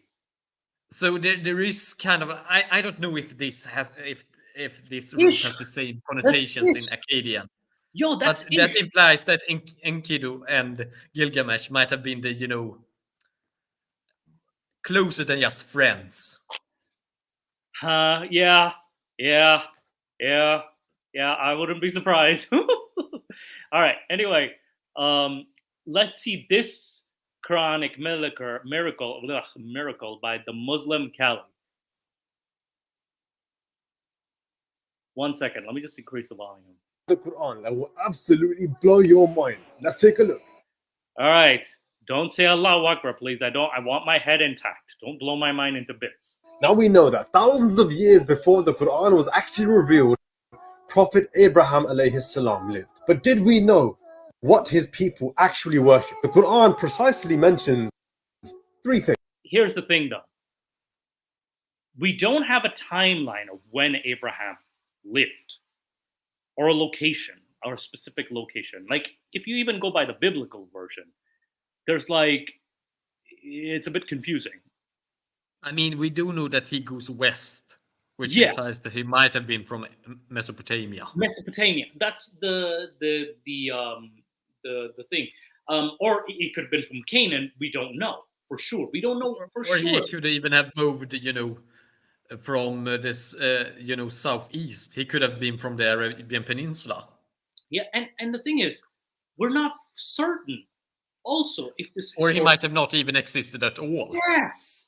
So the assumption of the very first assumption in itself is problematic. Things. The sun, the moon, and a planet. What's so special about a sun, a moon, and a planet? We now have discovered in the 20th century that indeed this was correct. The people of Prophet Abraham alayhi salam worshipped a celestial triad. Oh, come on now. This was so commonly worshipped around the world. In almost all religions. I mean, yeah, this was nothing special. Sorry, I nearly said the F word. You can whack me with the stick, but fuck, man. I mean, there is a reason as to why we call the celestial bodies after the names of Roman gods. Yeah, like every culture, every ancient culture had this tradition, and either one of these things or all three of these things. So this is nothing special, and it doesn't specify Abraham's people. There's more around. Of the sun, the moon, and planet Venus. How could anybody have known these precise details thousands of years ago? Actually, people did know, like thousands. You can see those planets even without having, you can see Venus even without having, equipment. Yeah, you can see it with your own eyes when the conditions are good enough. And even with the other planets like Mars and Saturn were observed even from Sumerian times too. So like the planets have moved closer to Earth a few times as well. So it's not like, people have always been fascinated with the night sky. So people have always been studying the stars and the planets. And, and you have Aristarchus as well too, who had literally estimated the comparative size of the sun, the moon, and the earth. So this was not new knowledge. Surely the Quran is the word of God Almighty. Now this is... Oh my God, when he says surely, such a problematic statement, because again, this is not for certain. This doesn't prove anything. It doesn't. Because, and he doesn't even mention the verse itself, too. Yes, Mifra P. Satori mentions one of the reasons we have 7 days is because there were 7 heavenly bodies visible, I believe. Sun, Moon, Venus, Mars. Yeah. I think Sun, Moon, Venus, Mars, Saturn, Jupiter, I think Neptune. Yeah. Neptune or Uranus, one of those two. Yeah, Mercury wasn't observable, and they hadn't seen Pluto, and one of either Neptune or Uranus. So, and thankfully, Nick is not here to make a very crude joke about Uranus. So, I mean, the funny thing with English takes almost all of its vocabulary, or rather, a large parts of its vocabulary from Latin and French, but they still have the word sun, which is still the Germanic word for sun, like Sonne in German. yeah. Or Sonne in German, yes. yeah, Sonne, and Sonne, but in right? Swedish we use sol. So we use the Latin variant, despite being a language that does not have that many loan words. Yeah. By the way, in the only celestial body that English changed. Yeah. Into, By the way, Ginny. English did not change. Yo, Ginny. Uranus was, I think, the planet. No, Drew Dividus. No, we're not talking about No. planet Uranus again. The sun is quite interesting because in the Swedish we use the word sol, which is from Latin sol, sun. But you see this in certain Swedish dialects, and you see it also in the word sundag, which is Sunday.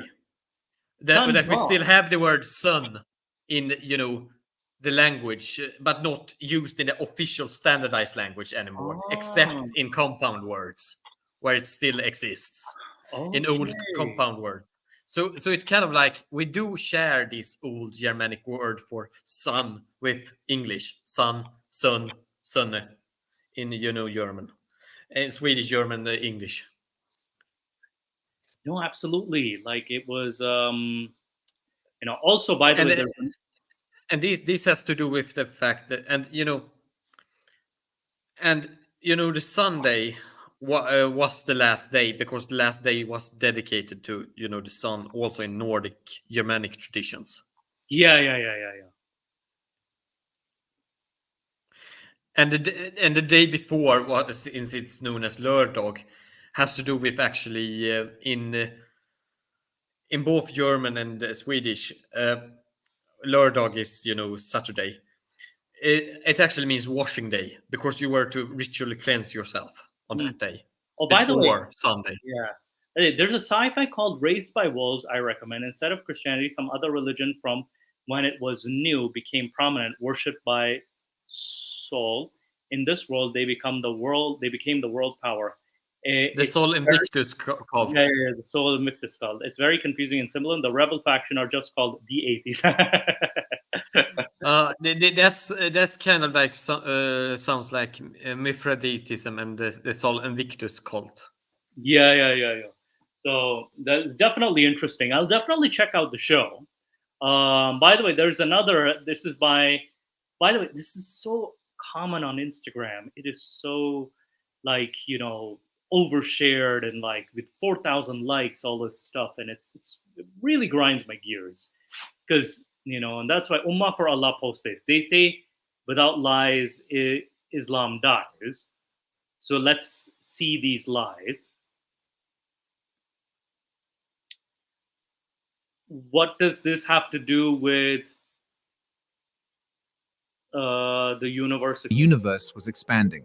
The Quran told us 1400 years ago, we built the universe with great might, and we are certainly expanding it. Okay, chapter 51, verse 47, right? So this isn't chapter 30. Okay, let me just see. Quran. I'm just going to pull up the website so I can actually see the verse itself. Because when you read the verse in actuality, and then state that, what is it talking about exactly? 51:47, right? 51:47. So I'm going to also read that. Okay, it says, and heaven we built it with might, and we extended wide. But another translation says, and the heaven we have built it with might, and verily we are powerful. So it's talking about we are, like, it's not. I mean, you know, might I? Can you say the word verse again so that I might, turn up the pages on my Quran here? Okay. So the chapter 51, verse 47 on your end. 51:47. Mm-hmm. Let me turn.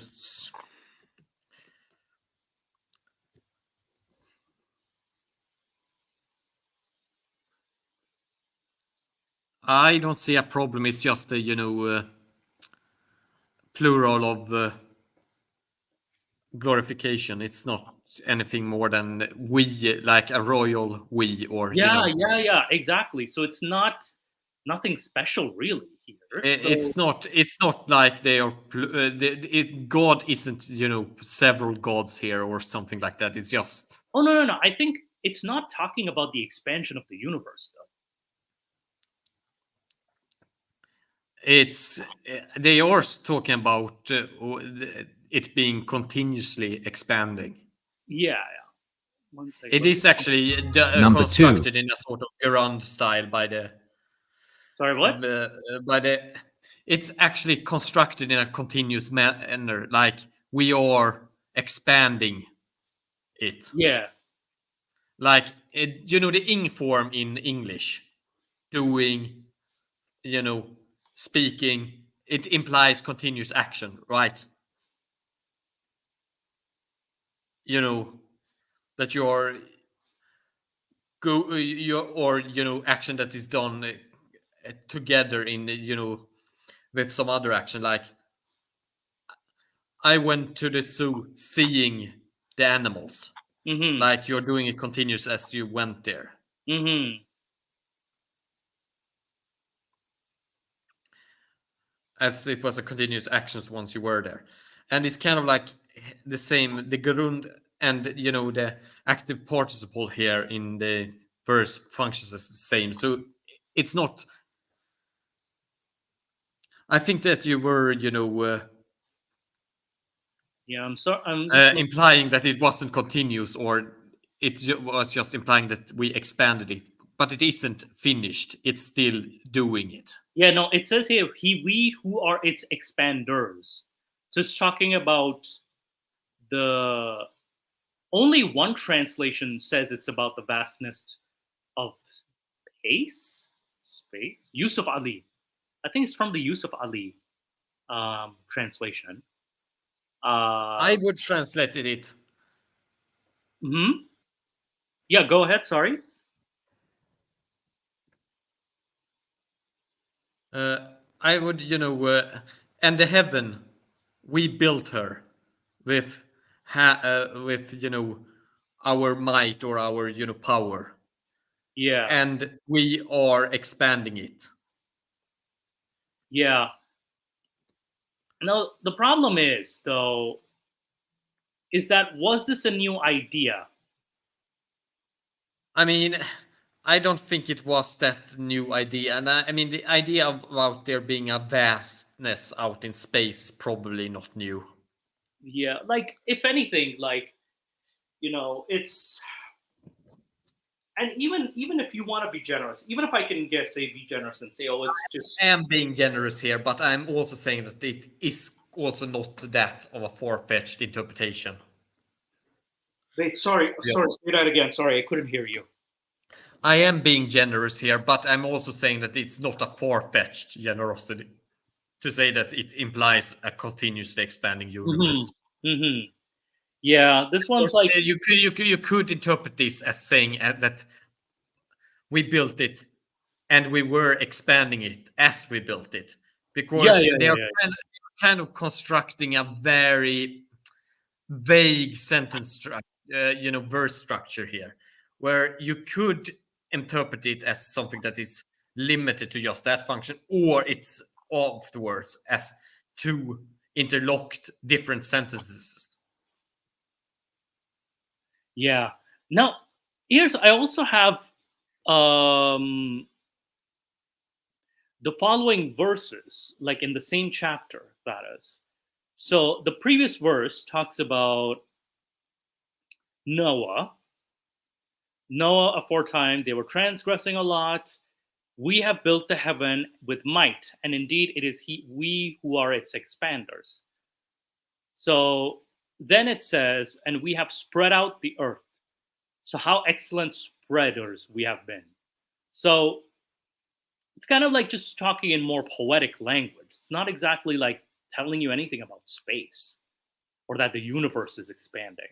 Specifically, I mean, it has they to are be just saying that they are expanding the sky, or Yeah, they can only say the expanding the sky, but it's a bit far fetched because I'm like, okay, it's just like poetic language. It has to, because if you want a scientific miracle or scientific fact, yeah, it it's has to be kind of vague, but it's it's still with. I would kind of be charitable and say, yeah, you could say that they are saying that they are constantly expanding the universe here.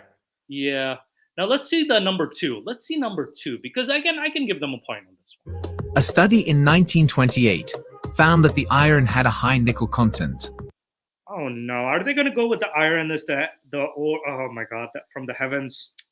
I feel like this is going A signature of iron meteorites, and led to the suggestion that it was of celestial origin. Allah told us, and we send down iron, wherein there is awesome power and many benefits for people.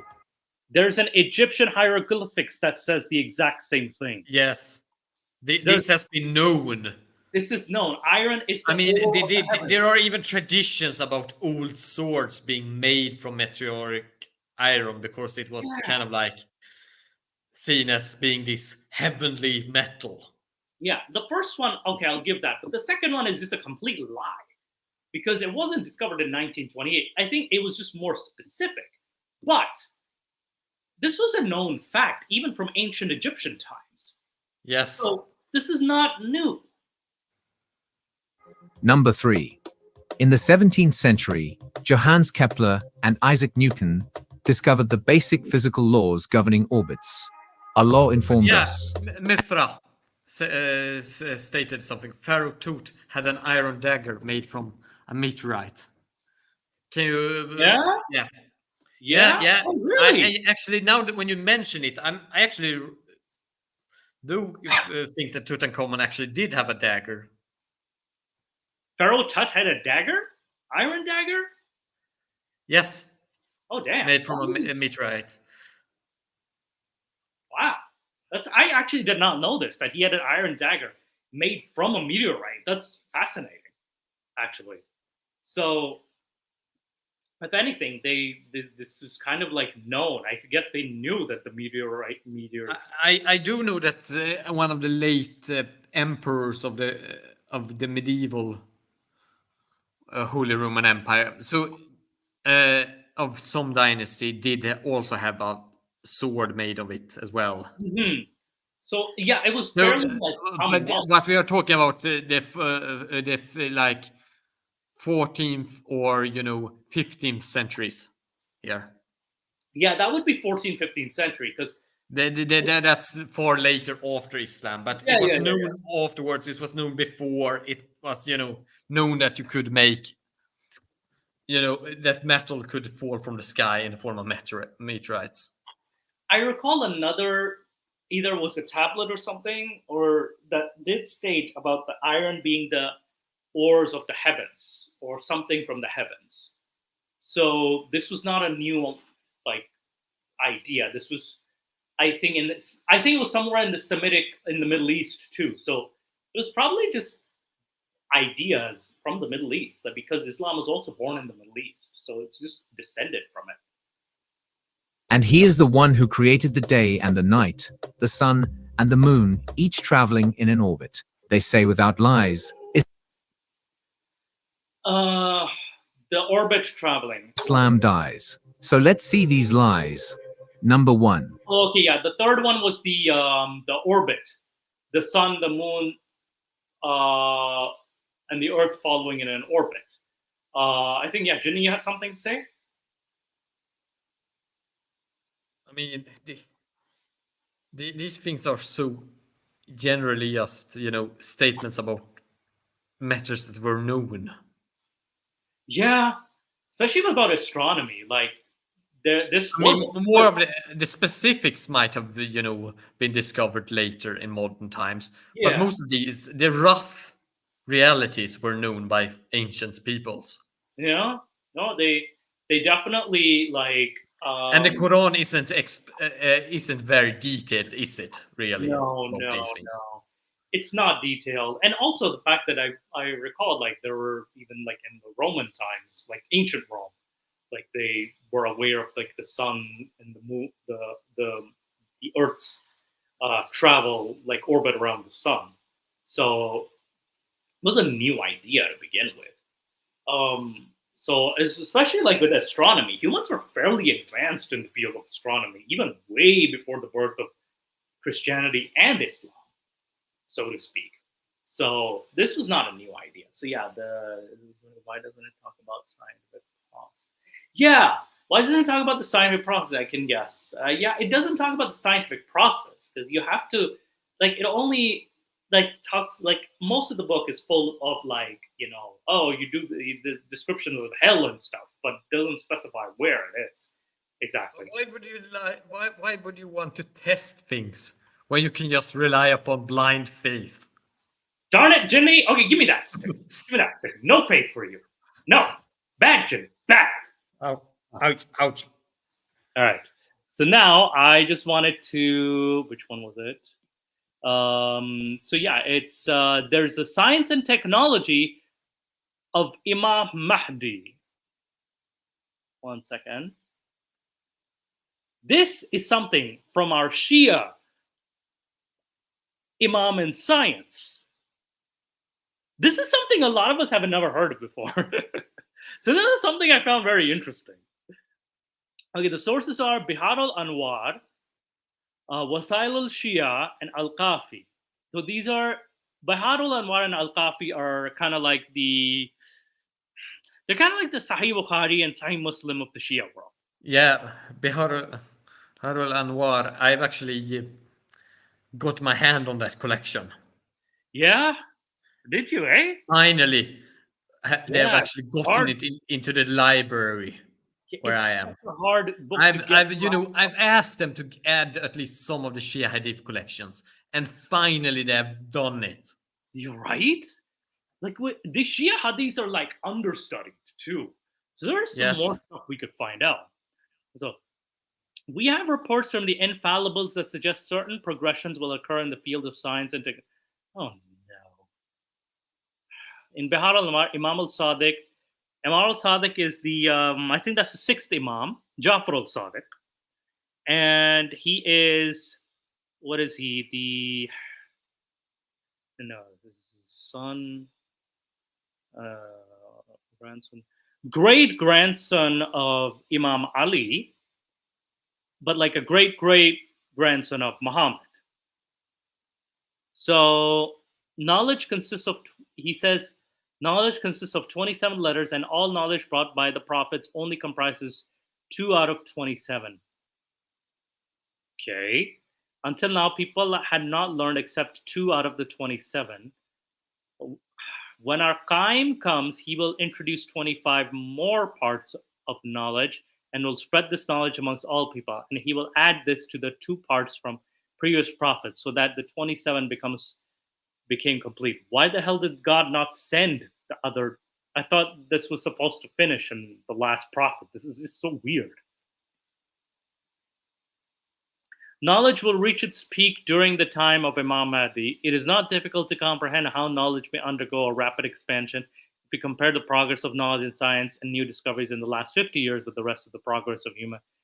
Then the last 50 years achieved more than what came before it. Hence, this assertion is not surprising.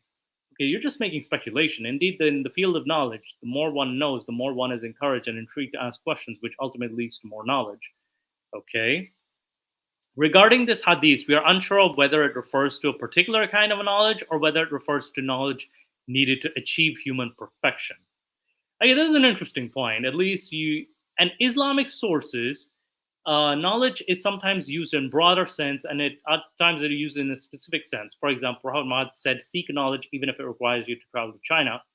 In this instance, the mention of the knowledge could not have been Islamic knowledge, since China did not have Islam.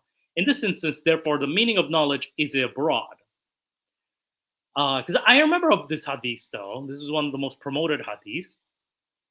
On another occasion, Prophet Muhammad noticed that people had gathered around a person and were asking about a question. And when he was answering that, the people were amazed and impressed. When the Prophet inquired as a person who this was, they replied that he's an expert in genealogy of Arabs. He can describe any person's forefathers. In response, the Prophet said, knowledge is 3: beliefs, morals, or duties and responsibilities. Anything extra to these is a grace. Okay, what the fuck is this stupid? Like, what the hell is this stupid statement? Like, Muhammad, man, I'm just face palming at this. What kind of, okay, what was the point of saying that? You know, Muhammad, that has nothing to do with genealogy. Like, I don't know, Muhammad, you sound like a stubborn ass. In other words, priority should be given to that which helps in human perfection. If a person does not know the depth of their genealogy, then it will not limit in the pursuit of perfection. And when Imam al-Sadiq mentions the 27 types of knowledge, he never mentions what those things are. And we cannot say for certain whether they are all general knowledge or specific knowledge that is required. In any case, we can conclude there will be an extraordinary expansion on all. Okay, this is just about belief, basically. This is just your belief. There's nothing about with knowledge. Like, it's just using the word knowledge, and it's just so vague, just thrown around like that. This is so stupid. Like, this was just what was the science in this? Like, I don't get it. So, like, okay, oh my God. I interpreted something a religious leader said as Mahdi will have 365 generals, each with 365 legions, and all wielding not guns but lightsabers. He didn't say lightsaber. He said swords made of light. Okay, I don't know. Are we gonna have like lightsaber battles? Are we gonna have what is happening in Star Wars with Imam Mahdi? I don't know.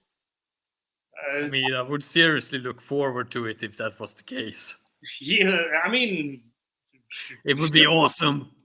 It would be awesome. It would be all of my nerd dreams realized. Okay, it'll be terrifying, but awesome at the same time too. But yeah, it's this is so vague. This is so vague. Like only two has been given from the prophets. But I thought Muhammad was the seal of everything. He gave all the proofs of Allah and shit like that. Like, I mean, you do have the continuous prophetic tradition, kind of like still in certain Shia interpretations, do you not? Where, you know, kind of like the prophetic nature of, you know, the line of Ali, kind of from, you know, Muhammad still lives on. Ali being almost kind of like a prophet, but not really. Like being an imam of sorts, like one of the first 12 imams or 40 something imams, depending on which Shia sect you follow.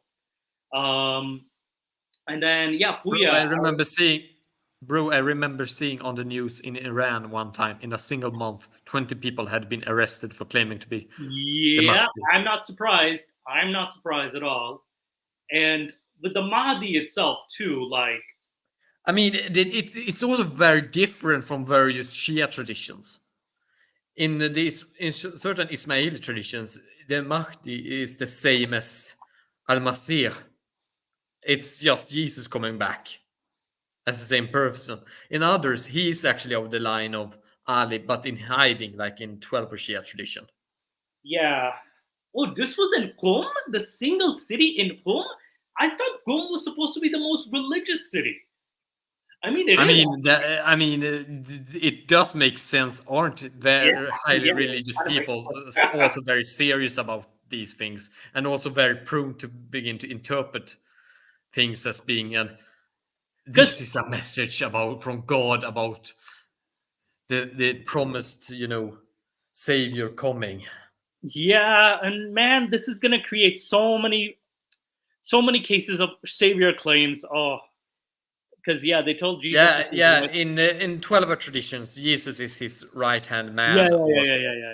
No, I Or mean even in it's the or Hadith it's the other too. way around. I don't remember how it is No, in the Jimmy, 12 tradition.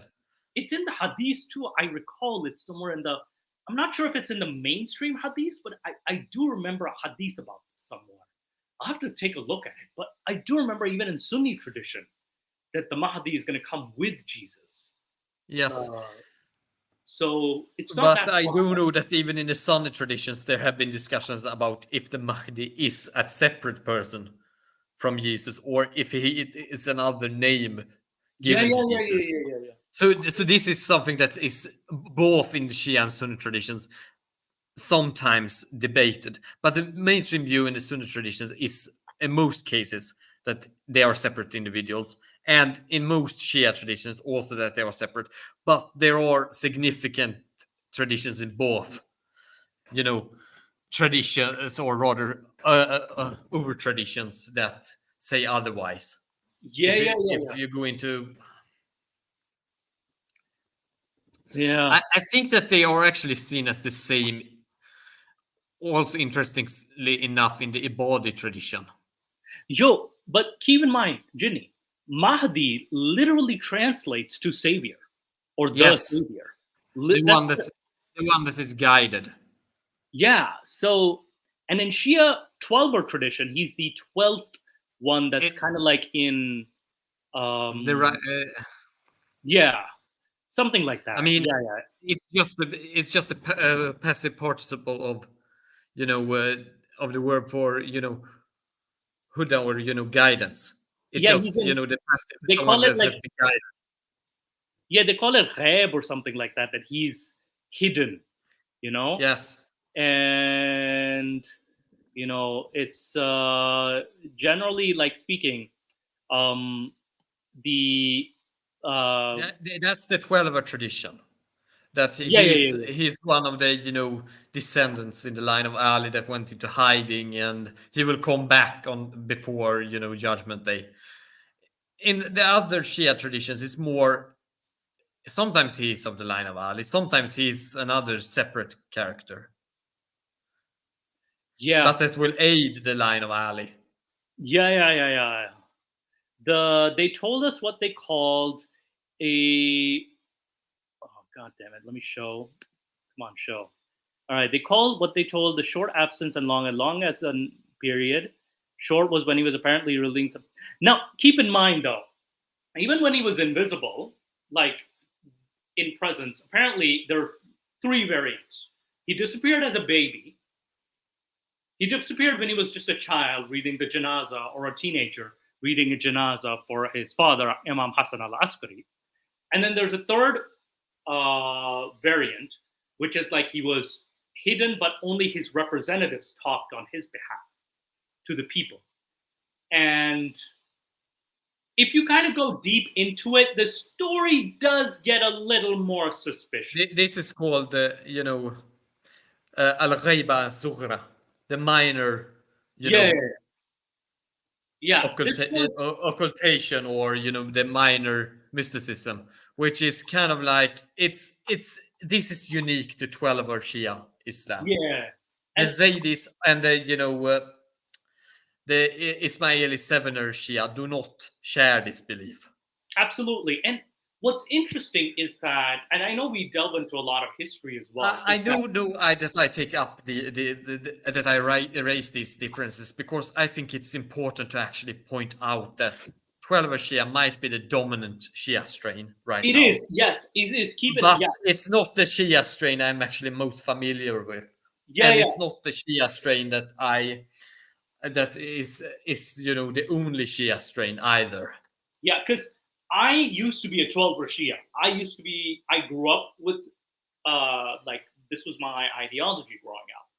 And, like, given that I'm most familiar with 12er Shiaism, I'm not very familiar with other forms of Shiaism. And there's so many subgroups. And there are also 3 ideologies within 12er ideology. But Twelver ideology just happens to be the most mainstream Shia ideology, also the most populated, and also it's considered the fifth sect of the fifth school of thought that is acceptable, apparently. The Jafri school in Yeah, accordance to Twelver tradition.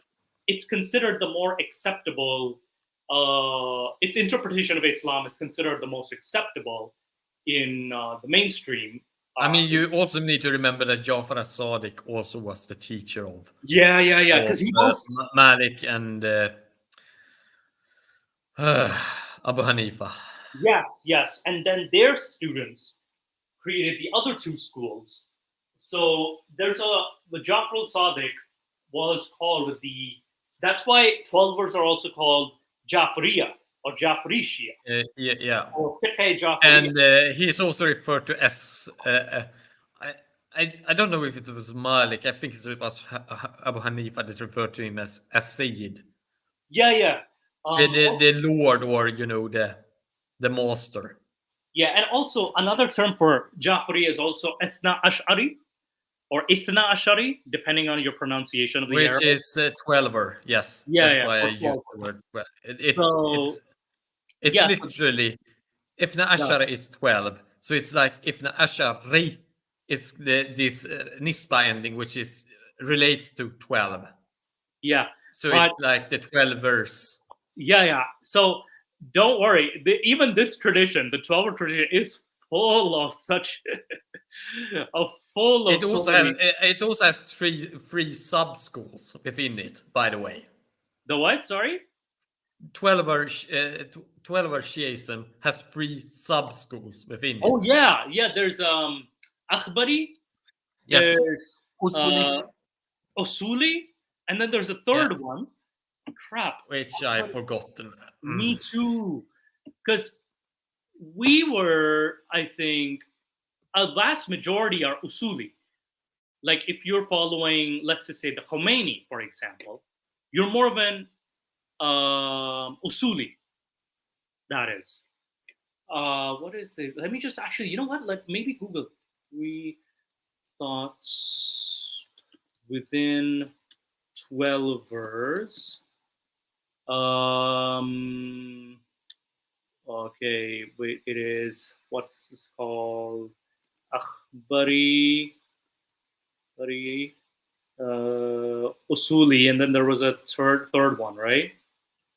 Usuli. I'm pretty certain there were 3. Yeah. No, there's definitely a third one. I'm just looking into because there's not a lot of what do you call it? Yeah, there's the Usuli, and who else is there? Something with W. I know it was something with W.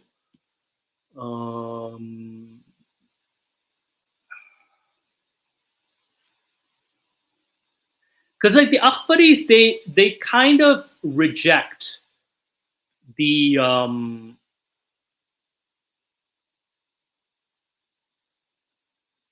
what do you call it? They kind of reject the Ayatollahs, and there's also they kind of see it as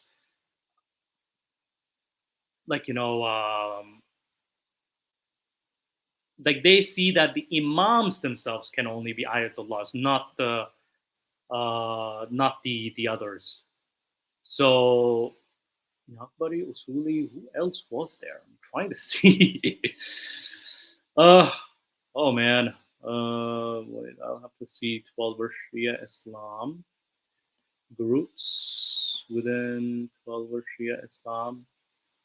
Sheikhi, there we go. So Sheikhism, they're the followers of Sheikh Ahmed from Qachar, Iran. So this is another ideology within 12er Islam, which we can go into in detail as well in the next episode.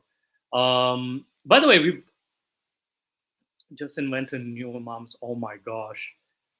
You know, I could actually describe various strains of Ismaili Islam and Zaydi Islam and just contrast them. Dude, that also is a rabbit hole in itself, too. And you know, I personally, I'm actually had more contact with, you know, Zaydi Muslims and Ismaili Shia Muslims than I've had with Twelver. Yeah. Also, yeah, just invent a new. So it's kind of interesting, by the way, because those are minority Shia groups, but they're just. I mean, the Zaydis are quite prominent in Yemen, so they aren't really a minority in that sense. There are actually quite many of them there, but you know, still. Globally speaking, if you talk globally speaking, they are much fewer than the 12ers. Yeah, because the 12ers are more in population and widespread, globally speaking. And yeah, Mitra says, just invent a new imams. Oh my gosh. No, let's not do that. Please do not encourage them. Do not encourage them. Like, we've already had enough of like these messianic movements. Now we don't want to know more imams. No more. No more. No mas. No mas. But anyway, we've passed 16 minutes past the 2-hour time slot. So I think we'll stop here, Jinny. It's quite an enjoyable, like quite a lot of things we ended up talking about, Jinny. So yeah, even if I repeat myself because you didn't catch what I said and such. Yeah, go ahead. I think that the audio issues might have made the connection and audio issues might have made the start a bit rough, but you know. Yeah. It turned out pretty good afterwards. Yeah, I think maybe it could have been my internet because I noticed my internet was a little slower, so I wanted to hear what you were saying, but like it's cutting out at that moment. So I didn't get your earlier points. But yeah, we talked about a lot of things. We talked about the blasphemy issue in Pakistan. We talked about the science claims, that is. We all talked about Shia Islam science. And we also talked about like, you know, the Iranian regime getting desperate, trying to kill its dissidents. We briefly discussed about the UK riots. So yeah, we talked about a lot of things in today's episode that I thought we were not going to get enough time, but we did it, Jimmy. We did it. Yeah, so we did it. We covered a lot of ground. Yeah, we covered a lot of ground. Next episode, Ginny and I'll keep you in touch, by the way. I'll if in anything. But I wanted to touch on a video Ginny did. I do recommend you guys watching about the Islamic coins and the Christian symbols on the Islamic coins. But I wanted to discuss like whether Christianity did influence Islam or not. So I wanted to discuss. That's a topic I wanted to do for a long time. Ginny, are you up for it? Yes, I'm up for that discussion. Yeah, so we'll reserve that. We'll definitely cover news items in that episode too, but we'll keep you guys updated, okay? All right, guys, have a good evening. Ginny, go to sleep because it's late in Sweden. Yeah, it's almost 2 o'clock. All right, take care, everybody. No, I'm still going to go on Discord now after. No, I'm still going to go on Discord. See you there. All right, see you guys there. Bye.